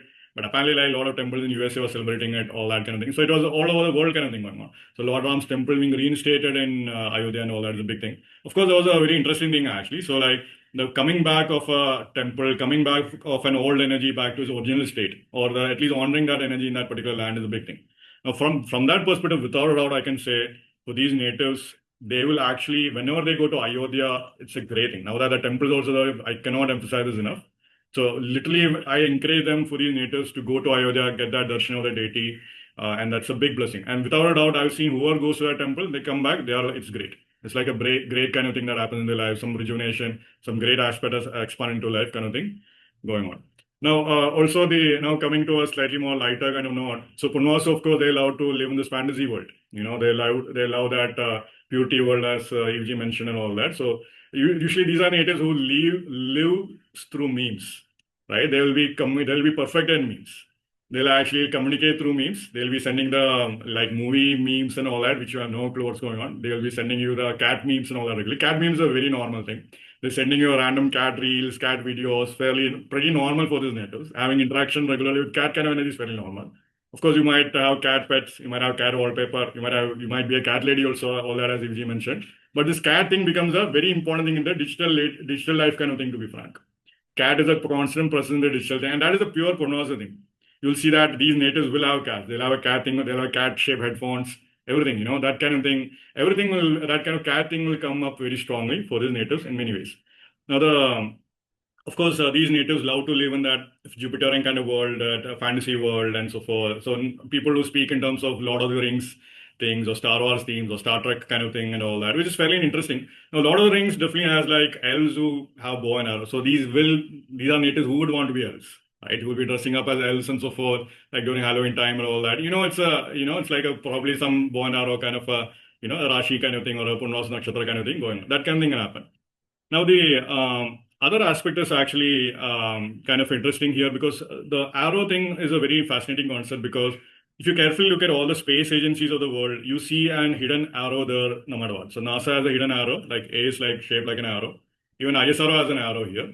And that's an interesting thing. So, of course, that's the concept of an arrow, concept of a vector kind of thing is basically what is being captured there. There's a lot of conspiracy theories around that, but we won't go that far. Just for the time being, we can just say that the arrow kind of thing can also indicate to space. And most of the time, you'll see even the Star Trek TV show, the Star Trek badge was basically an arrow to the top, a vector to the top. So you'll find they're drawn to this arrow no matter what, and you'll see they're drawn to this particular arrow concept no matter what. And this is a very fascinating thing also. So you see that particular thing going on. So this concept of review and all that, as I mentioned, becomes very important. Now, the other aspect which is also interesting is the sign of Cancer as a sign. Sign of Cancer is the movable water sign, which is a river kind of thing. A water body that is moving always, that is a river. So quite often they will have karma with the rivers. They'll go to Kashi, they'll take a dip in Ganga, there'll a lot of things purify. They'll go to riverside, maybe Narmada or like some other river, they'll take a dip there. Now this is a very powerful thing. You can do this with any rivers. So all rivers are considered to be sisters of Ganga anyway, So like you can go to a local Tennessee river, you can go to like the DC river, Potomac river, doesn't matter. This karma of the river kind of thing can actually become very strong for them. They'll be going to a riverside, they'll be living close to a city, close by a river. They might be in London, close to Thames River and all that. This karma around that river can happen very strongly for them. Water is a planet in that particular Punarvasu Nakshatra, water house is placed in and all that. That river kind of thing will be a witness to their karma, becomes a concept here. That's one of those things you actually begin to see in Punarvasu Nakshatra also. Now, the other aspect is that of the other aspect is the problem of Cancer as a sign, and because Cancer is symbolized by crabs also, the crab mentality problem. Like, everyone everyone in the group is basically telling this, so you're stuck in that crab mentality. That becomes a real problem in Cancer. Punarvasu Pada 4 will have to encounter this problem one way or the other. Like, this is what my family thinks, everyone in the family thinks like that, or this is what my tribe thinks, this is what my country thinks, this is what my, this community group thinks or whatnot. And then having to deal with this, okay, this is a crab mental thing, how do I come out of this crab thing, right? So that kind of thing becomes a really challenging kind of. This becomes a real challenge also for these natives. Now, Lord Ram, when he was defeating Ravan, it's very interesting. One of the stories that is not that known or not as popular. Now, of course, Lord Ram famously worshipped Durga kind of thing is the legend. He famously did the Durga Puja. And Lord Ram's popularity was the reason why Durga Puja during Navratri became much more important, is what they say. Because Lord Ram worshipped Durga so that he could defeat Ravan. And previously, the other Navratri, the Chaitanya Navratri, the Navratri that would happen in March, April, was much more famous in ancient times. What we call as Kali Navratri, right, these days. So that was much more famous in ancient times. Lord Ram's puja upon the Durga Navratri, the normal Durga Puja time, became much more famous after Lord Ram's birth, is the legend actually. Now, of course, one thing that is not that known about here is that the story goes that Lord Ram is equated. This a great yogi once mentioned this particular thing. Like Lord Ram basically started by saying, so Lord Ram is trying to defeat Ravan actually, right? So he's like, both of them are very knowledgeable people. Both of them have satis for their wives. And then both of them also have both of them are very they are fairly normal and they are great bhakts and all that. But one more thing is that apparently Ravan made a mistake was that now apparently there was a Lord Ram came to know that when Ravan prayed for Shiva came in the form of Ardhanarishwar form. And then, Ravan being who is, he only touched the feet of Shiva and he ignored the feet of Shakti when he was taking the blessing. So Lord Ram came to know that, okay, Ravan's Shakti thing is off. Shakti, the Devi, will be definitely on my side if I call her. So Lord Ram started the Durga Puja kind of thing at that point in time. Of course, the story goes that Lord Ram had to finally, he was doing the 107 lotuses had to be offered. And Ravan could not be defeated. So he started the Devi Puja. 107 lotus that were offered to the Devi. The 108 lotus was about to be offered, but that lotus was nowhere. So Lord Ram was willing to sacrifice his own eyes actually. And when he was about to sacrifice his own eyes, that's when Devi comes and then blesses him and enters into his weapon. And literally the next day, this was famously a Navami day. The Dashami day is when Ram was able to defeat Ravan kind of thing. So this is a very interesting thing. So this story can become real for them. They might have to face bankruptcy. They might have to go talk to people. They might, the moment when they actually deal with a thing, make the final request to a concerned authority, finally it's all sorted out kind of thing.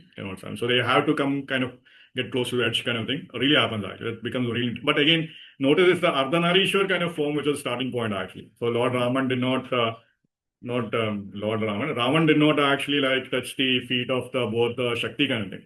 So quite often you find people getting into trouble because of this all LGBT kind of words and all that, right? That's a normal kind of thing here actually from that. They might have to deal with that kind of thing, being Mercury, 3 padas in Mercury Rashi of Gemini. So communication karma of all this normal, what do you see, those kind of nouns and all the pronouns kind of drama and all that which you see. That kind of karma can play out for the natives at some point in time because of that. Again, their enemy was Ravan.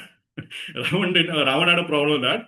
But their enemies might not be wanting the thing, but they might have to, adapt themselves and talk about that at some point in time. This can be a thing at some point in time.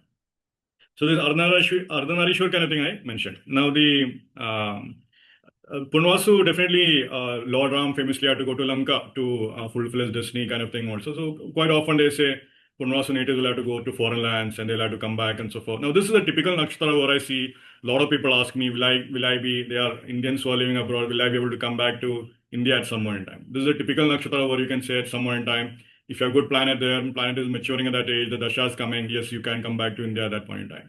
Or you can come back to your homeland at this point in time. That when Punarvasu is active, that kind of thing can also happen. Like especially you have to look at the timing, maturity, dashas and so forth. Quite often karma of coming back to home can actually play out very strongly for the natives. Either you have to come back to home to rejuvenate, you come back to stay with your parents to actually, go through your until you get a job kind of thing or something, and then you literally get a job and you go out and all that. That kind of thing can happen. Quite often when you're going through a tough time, it's very normal for many people to go back to your parents and stay until you recover, until you can stand on your legs kind of thing. This is an actual thing for the natives. They'll have to come back home at some point in time. They'll have to rejuvenate. They'll have to build themselves back up kind of thing. Can actually play out very, very strongly for the natives in many ways. Now, whether the reason for you to come back home is for good reason or for the challenging reason, that will depend upon the graha, which is what I've seen. So either you are there, like if the graha is good, where you come back home in very good terms.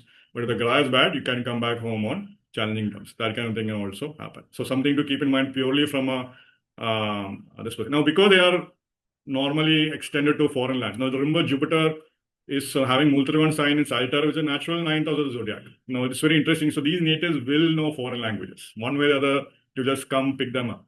These are the natives who are willing to journal in like French or journaling in Greek or journaling in like Sanskrit or something, because they want to keep the thoughts private.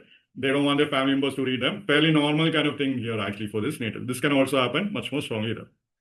Now, yeah, okay, now I'm getting to my final kind of thing. One thing I wanted to share, which I just mentioned slightly some moments ago, was the big idea of like secret of plants. Now, before that, I can also mention one more thing. The concept of phoenix is a very powerful concept. The concept of phoenix as the bird that has to burn itself to ashes, then it rejuvenates from the ashes. It's a big point here, actually. A phoenix is in Chinese culture is a big thing. Phoenix is considered to be the king of all the birds. Even superior to peacocks, actually. Peacocks are very flamboyant kind of birds, but phoenixes are even superior to peacocks. So quite often that normal challenges kind of energy can happen from the peacock kind of perspective. But phoenix are great. And phoenix used to be always shown with a dragon. Dragon and a phoenix pearl is basically, a dragon and a phoenix having a pearl in middle is basically, you find a lot of symbology like that. So it is having a specific meaning also. It's like there's a perfect union, perfect harmony, the opposites are together kind of thing going on is what is pointing out there actually. And this phoenix is a very fundamental point where these natives will have a phoenix moment in their life. Now we all go through that. It's fairly normal. For all the natives is guaranteed. They'll have to go through, they'll be brought down to the ashes. Everything is going down for in their life. Their wife left them, their husband left them, their job left them, their boss left them. What will be the stories you can list out? Everything. One of those things will actually happen. They'll be brought down to their knees and they'll be forced to rebuild back up in many ways. And quite often, it's quite as simple as that first attempt at something did not work out. The second attempt will work out quite well. These are the natives who are perfectly making great comebacks. And their comebacks will be even stronger than the previous comebacks. That's a big thing. For these natives, the sky is the limit. Now, these natives at some point in time will leave something, then they'll eventually come back to that thing. They might actually leave like, okay, I stopped, maybe I stopped playing cricket for some time. Then they're retired for 1 year later. 2 years later, they are going. Tom Brady quit his like football thing. He gave back and then he has to do football thing again, right? So same thing you see kind of thing going on. So same kind of concept becomes very relevant for this native. So this idea of phoenix is a very powerful point. Phoenix was also used in very occult kind of things also in many ways. So you see that it is a very powerful point.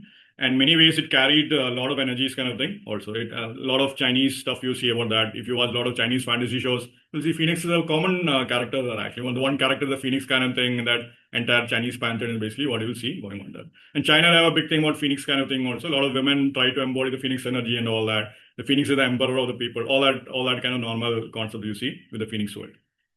The other thing which I want to say is the power of a plant. I'm not talking like a normal power of nature, recycling, all that. The power of a plant. Now let's look at that, right? Some of the creatures which have outlived human beings, outlived animals. If you look at a creature level, the living being that is out there is a plant or a tree. In fact, there are great yogis who think about like a plant. Human beings are nothing more than energetic flowers waiting to bloom. Energetic plants. The chakras are the flowers and so forth is basically what they actually say. So this is a very important point. So quite often the presence of certain plants, presence of certain flowers in certain households, presence of certain kind of, there are plants which are called as much more spiritual, much more beneficial and so forth. This is a real thing. In fact, when we look at plants as being unintelligent, definitely they do carry thermos energy, not moving as much as an animal, all that is there. Plants are extremely intelligent. Plants can be extremely spiritually powerful. And plants can actually purify a lot of karmas for you as well. Now, of course, in Nakshatra, we have a category called Nakshatra trees and so forth, but that is a very pure thing. That karma of the Nakshatra can play out through that trees also. So, for instance, Punarvasu is bamboo kind of thing. If you have a malefic plant in Punarvasu Nakshatra, you try to grow bamboo, you're having problems with bamboo. You know that bamboo is actually having you a tough time. Now, along you're trying to grow the bamboo in your home. Now, of course, you don't grow bamboo in your home. That's the first thing. Bamboos grow, multiply, and not recommended according to Vastu and all. You grow bamboo in a small pot. Interestingly, the bamboo, you can get the bonsai bamboo and all that, the dwarf kind of plants and so forth. Dwarf is also interesting to think about how Aditi gave birth to Vamana avatar. So the only one of the plants that is made into like a bonsai is basically like that of a bamboo also. So you see that kind of thing going on. So that bonsai concept is bamboo and all that you can have. Now, you'll see that the moment when you're taking care of bamboo, you're taking care of like one of those plants linked with your nakshatras and all that, your karmas are also playing out through that plant. Now, that's the default thing. But what I'm trying to say is that if you go to a home, you're seeing certain flowers like hibiscus flowers, which is the favorite flower of goddess Kali, favorite flower of Ganesha, you can immediately confirm there is a blessing of that deity or that god or goddess in that home. Now, say you have a curse of that god or goddess in that home, like that karma of that energy form and all that great. You try to grow hibiscus, it just won't grow. One of the great things you can always do is like you grow a lotus plant. Now, the houses which have lotus plant, if they're actually able to grow, one of the best things to activate that energy is that Lakshmi will be there forever as long as the lotus is alive, is blooming in your home. If you have certain flowers like Lord Krishna's Vishnu's favorite thing, which is Tulsi actually. If now the houses where they have a problematic karma with Jupiter, the problematic karma with Vishnu, they try to grow Tulsi, it just won't grow. Now, this can be, you can always say that in different climatic situations like USA and all that, it's tough to maintain Tulsi, all that argument can be put forward. But even if you grow it indoors, also you give it water, put it across sunlight, it will still have a problem. That's a big point. So here I'm trying to say that, and now the big thing here is that the presence of a plant can indicate blooming of certain energies much more strongly. So this is a very interesting point also. So it reminds me of a temple thing actually. A temple where when the shaman, a new shaman came, a new shaman was able to show up in that temple. Like in Kerala, you have this oracle shaman tradition and all that. When the new shaman showed up, a pond that never had blooming flowers in it started to bloom lotuses kind of thing. This is a very interesting concept. You have a very deep link. So the new shaman carrying the energy of the goddess, the oracle energy showed up, the flowers blooming parallel to that. But that particular event. And so can we think that it was the blooming of the flower that activated the event? Many people say, oh, shaman showed up and the flower actually bloomed. But in reality, we should be thinking the opposite. Presence of Tulsi is actually growing a Vishnu thing. You have Jupiter problems, you grow Tulsi, or Jupiter problems are getting solved. Believe me, this is a big concept. In fact, there were ancient, much more spiritual flowers and spiritual plants that, and you can find these kind of plants in stories like the plant that was worshipped, the Kalpavriksha and all that is very famous. But however, there was stories of plants which the flower when it bloomed once in 10,000 years it would bloom kind of thing and all that. And people from all of the kingdoms would actually come to get the sight of this flower so they can get the blessing of this flower. You can keep this in mind. We look at plants in a downward fashion, but this can be huge. The presence of certain plants in your home can invite very specific spiritual energies much more easily, to be frank. So this was a normal thing for Rishi. They were living in forests and they had a lot of plants blooming around them kind of thing. They were inviting a lot of powerful energies actually. And this is very purely seen in Punarvasu Nakshatra because here is a nakshatra that is falling in a Mercury Rashi, which is green. It is also carrying Jupiter energy, which is wisdom actually. So this is the green that is carrying wisdom energy.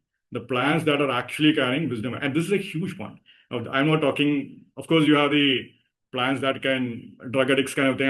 I'm not going the entheogen path and all that. I'm not doing the side rings and all that, nothing like that. But I'm telling you, there are certain plants, if you just bloom, lotus flower, for instance, great Tulsi kind of thing. Or if you have favorite flowers of Shiva, favorite flowers of certain gods and goddesses. Those flowers, those plants can actually bring a lot of big spiritual energies in your life. Quite often when people are telling me like, okay, I don't feel like I want to get married. I feel like I'll just do nothing in my life. I ask them, have you grown a flower in your life? Have you grown a flower? Have you developed Venus energies? Have you taken care of a flower kind of thing? The moment when they actually have taken care of a flower, the Venus energy they are growing, immediately you see that. Okay, then they're like, I want to get married. When is the new guy showing up and all that? That's when you'll actually see that kind of thing. That's what I have to do, I guess, now. Yeah, definitely grow flowers, right? So actually grow flowers. In fact, I would encourage to grow red flowers for starting point, then grow yellow flowers to actually have red flowers for wealth. Don't grow roses with thorns in it, but grow any other red flower. You actually can grow yellow flower for Jupiter and kind of energies, which is well-being and all that. And then finally you grow white flower for wisdom actually. So Saraswati is given white flowers kind of thing and so forth. So this karma, like given the corresponding flower to that corresponding deity also becomes a big thing.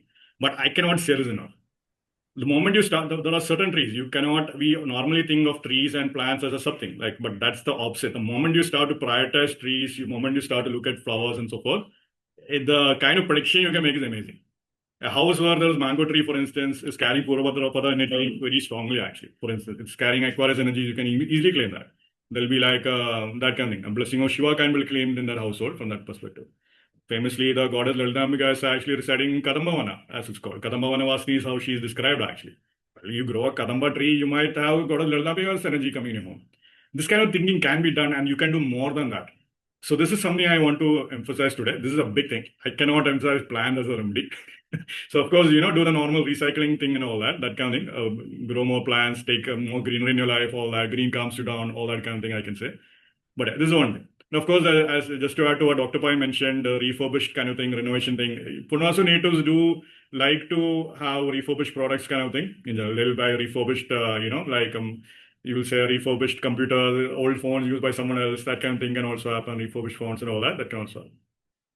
But anyway, so this is what I have to share for Punarvasu. So yeah, the karma of a host also, as I mentioned, have you invited an unwanted guest to your home? That becomes a very strong point in Pusha, but Punarvasu is a starting point in that particular thing. That kind of thing also I can encourage.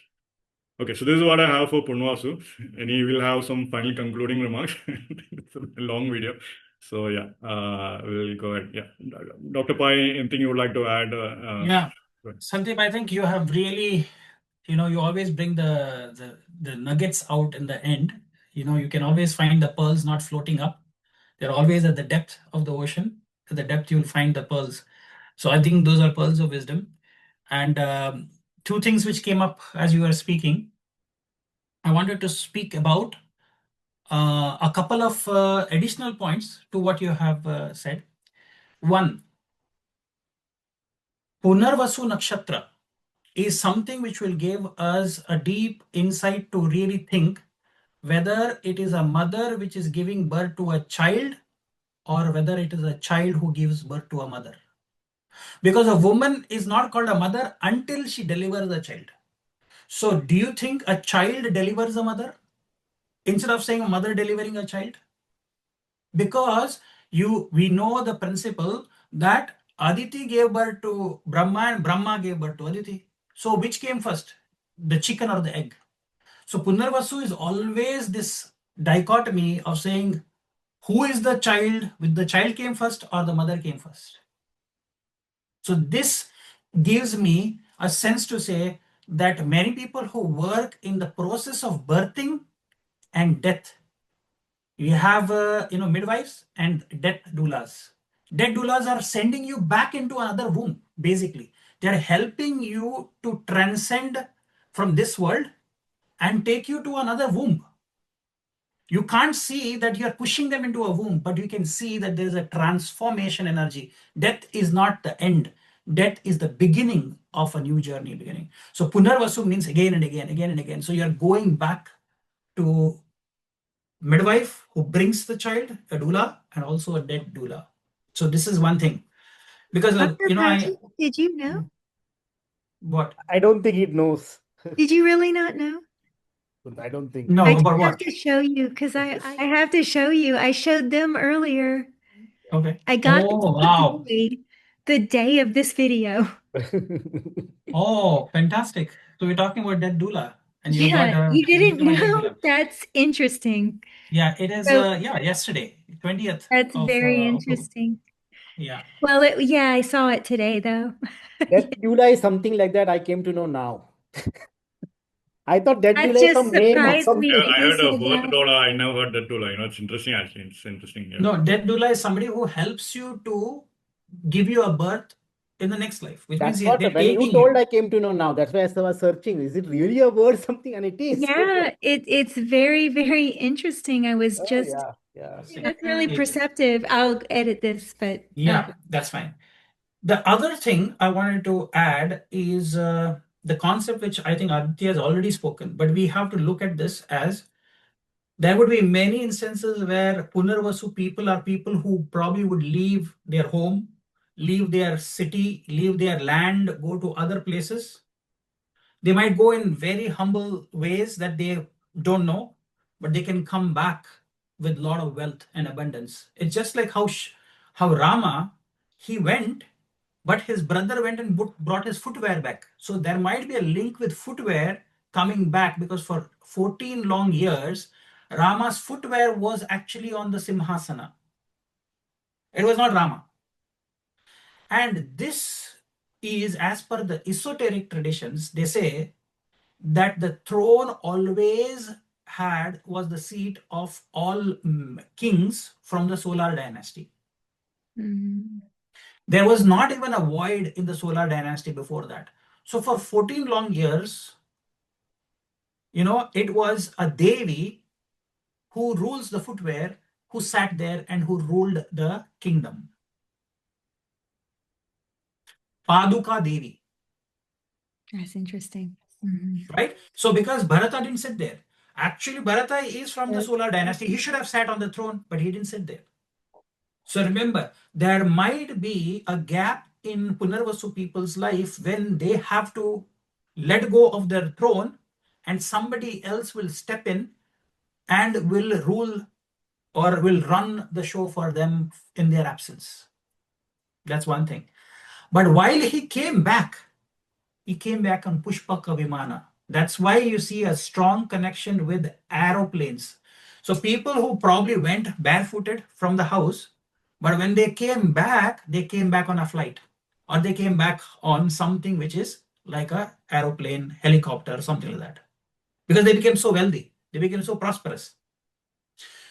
So to realize that return, they had to leave their home to go away. So there are two concepts: footwear, and then return by air means, because Rama didn't come by walking. He was sent back with Vibhishan after saying that take the Pushpa Vimana and go to. He landed on the day of Amavasya. So because he was landing on Amavasya Tithi, because they didn't have aerodromes which have lights, the people lit the entire Ayodhya with lights to make them realize that this is where he has to land. Do you see what I mean? Because it's the darkest night. So Rama's return, coming back on Diwali day, is lighting of lamps, is to say to Rama, this is your Ayodhya, come here. Right? So aerodrome. Interesting as far as the battle between technology and nature. Because it seems that Bharat, the land, they didn't have the same technology as Ravan. Yeah, they didn't. And they even had the power of holograms, the way it sounds. Because what is Ravana's sister says that she's not doing her shape-shifting. She says she's not changing form by Siddhi. She explains it to them that she's not using Siddhi the way that they understand it, as if it's a technology.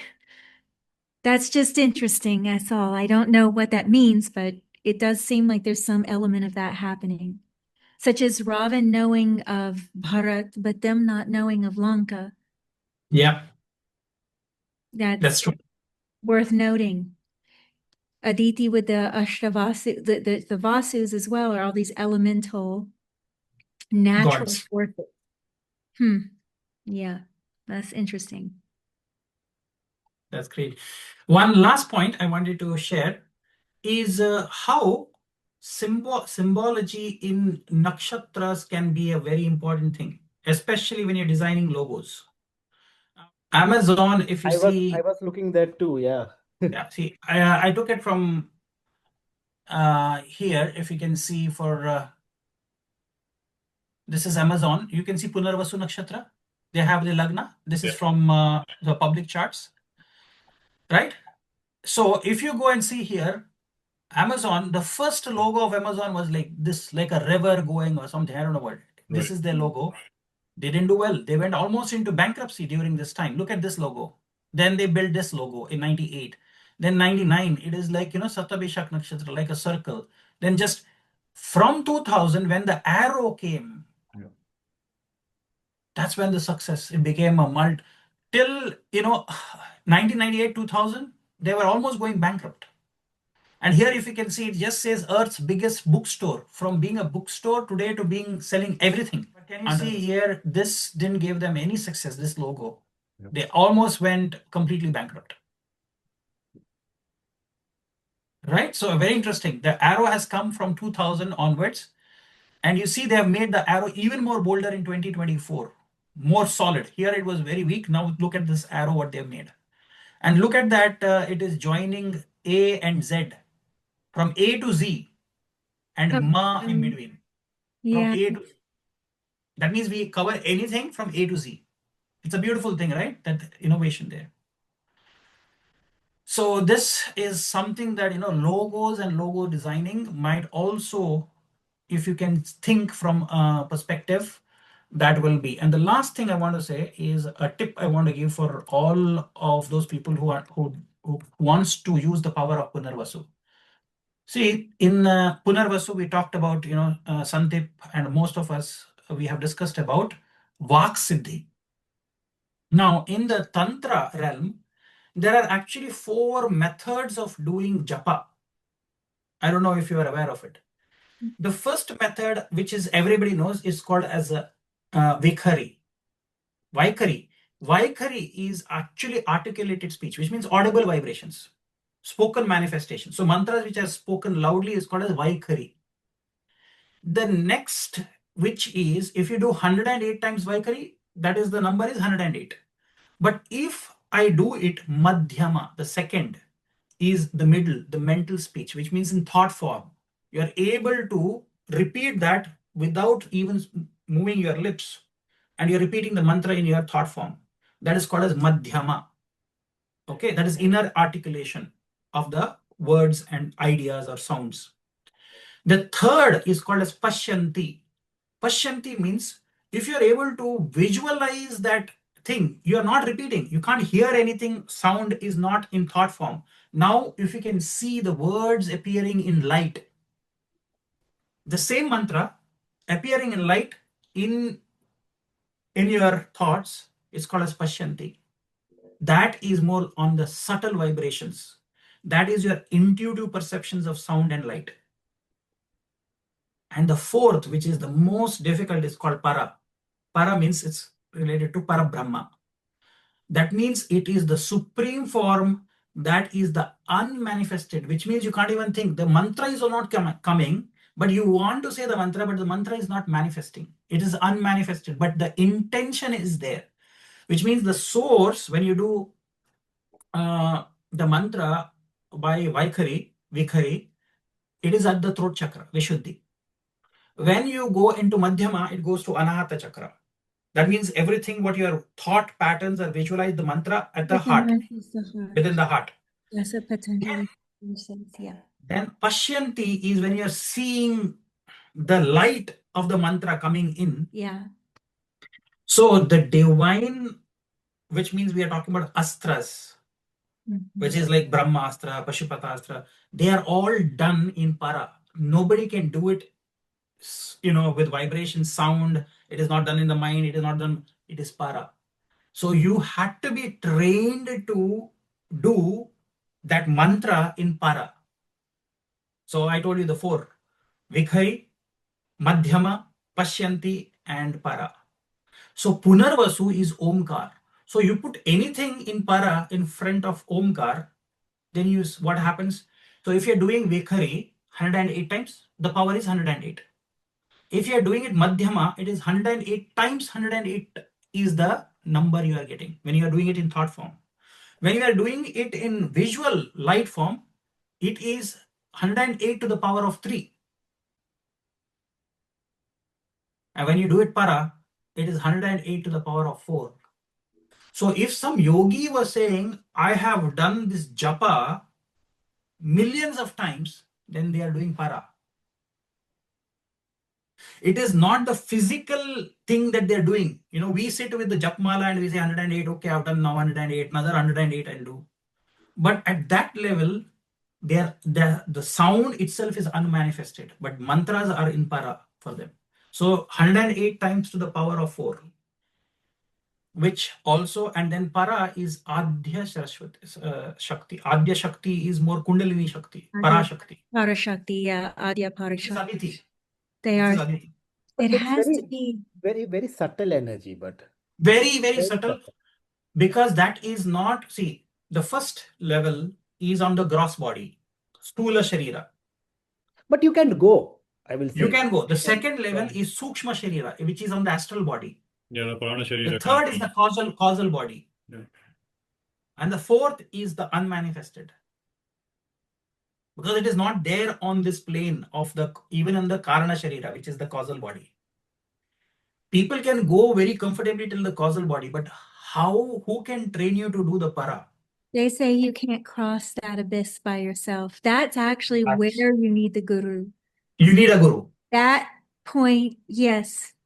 And if you need that guru need not be in their physical form. They can be in their Karana Sharira, and from there they can be sitting anywhere in this universe and control your Kundalini Shakti activation that is happening. Because Kundalini Shakti is not present here. It is there as levers. They have the access to control that energy, because energy can neither be created nor be destroyed. It is only transferred from one form to another. When you are doing even Pashyanti, they are called as Shata Avadanis. Have you heard of that word, Shata Avadani? No. No? Okay. The monk might be sitting in Pashyanti mode, which means he's visualizing something. And then 100 different things are thrown at him, which means a bell is ringing at a particular time 5 times. Then a conch shell is blown, okay, 2 times. Then a bell, somebody is asking a question. So Shata Avadani means 100 different experiences they're going to have, which means somebody can ask any question they can ask from. Then the Shata Avadani can open his eyes and then start answering and telling, okay, the 65th event was a question on this subject by this person who was sitting there, and this is the answer. The 54th one was this, and the 60th event was 10 bells. Like that, they can remember all of that when they are in the state of Pashyanti. That requires many years, which means decades, and they are trained from when they are 5 years old. That'd be a very specific attainment. That's a Siddhi. Good, yeah. Punarvasu. Good, You know, Aditya. you all remember when you do calculus, you do Simpson's 1/3 rule, iterative method. Good. I Yeah. don't know if you remember that I in don't- calculus. Yeah. Thomas Simpson. And when I checked his chart, he has Punarvasu, Venus in Punarvasu. Oh, interesting. There's that Venus again. It's Venus strong. again. Strong in Punarvasu. Moon and Venus become very strong in Strong. Punarvasu. The next point, Dr. Pai mentioned that Rama came by aeroplane, Punarvasu theme, right? Our friend, Mr. Trump, he also got an aeroplane recently. Oh boy. You know that? By Qatar government? Qatar government, 400 million. Saturn and Venus in Punarvasu. Right. So there's concept of some aeroplane when Dr. Pai was saying, yes, Saturn. So Yes. with that, I saw one more point. Whenever Punarvasu will do something for voluntary service, Rama gave voluntary service to rishis. Right. And he got many Seva. boons. Yeah, seva. That's Yes, it. Seva. I was thinking why? Because we put Punarvasu in the first house, then the sixth Then house, he's the seva, is Okay. Yeah. what? Scorpio. Scorpio. Yeah. Siddhis, Scorpios, eighth house, all those things you will get. Serving So the guys yes. with speed.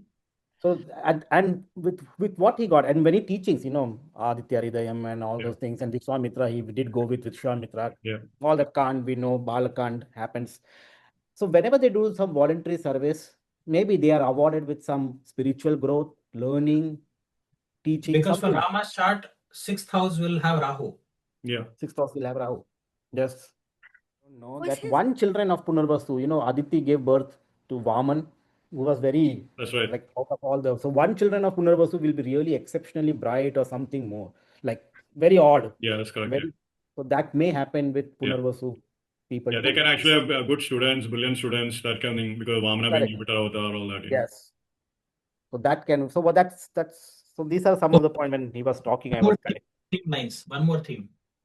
Will Punarvasu have children through things like IVF, IUI, and other things? Why? Because Rama was not a natural birth. They had to do Putra Kameshti Yagna, and the pudding was giving. That makes me think that Kunti is also under this influence of Punarvasu. It's the whole thing with the Vaksiddhi, with the Rishis, with strange birth stuff. See, even if you see Krishna's birth, they say she's also virgin, and in a way, Krishna's Yeah. birth was Virgin Mary, Jesus again. Okay, great. So that's the final note. Thank you everyone for being patient. I think this is 4 hour long video. Thank you everyone for being patient, and thanks everyone.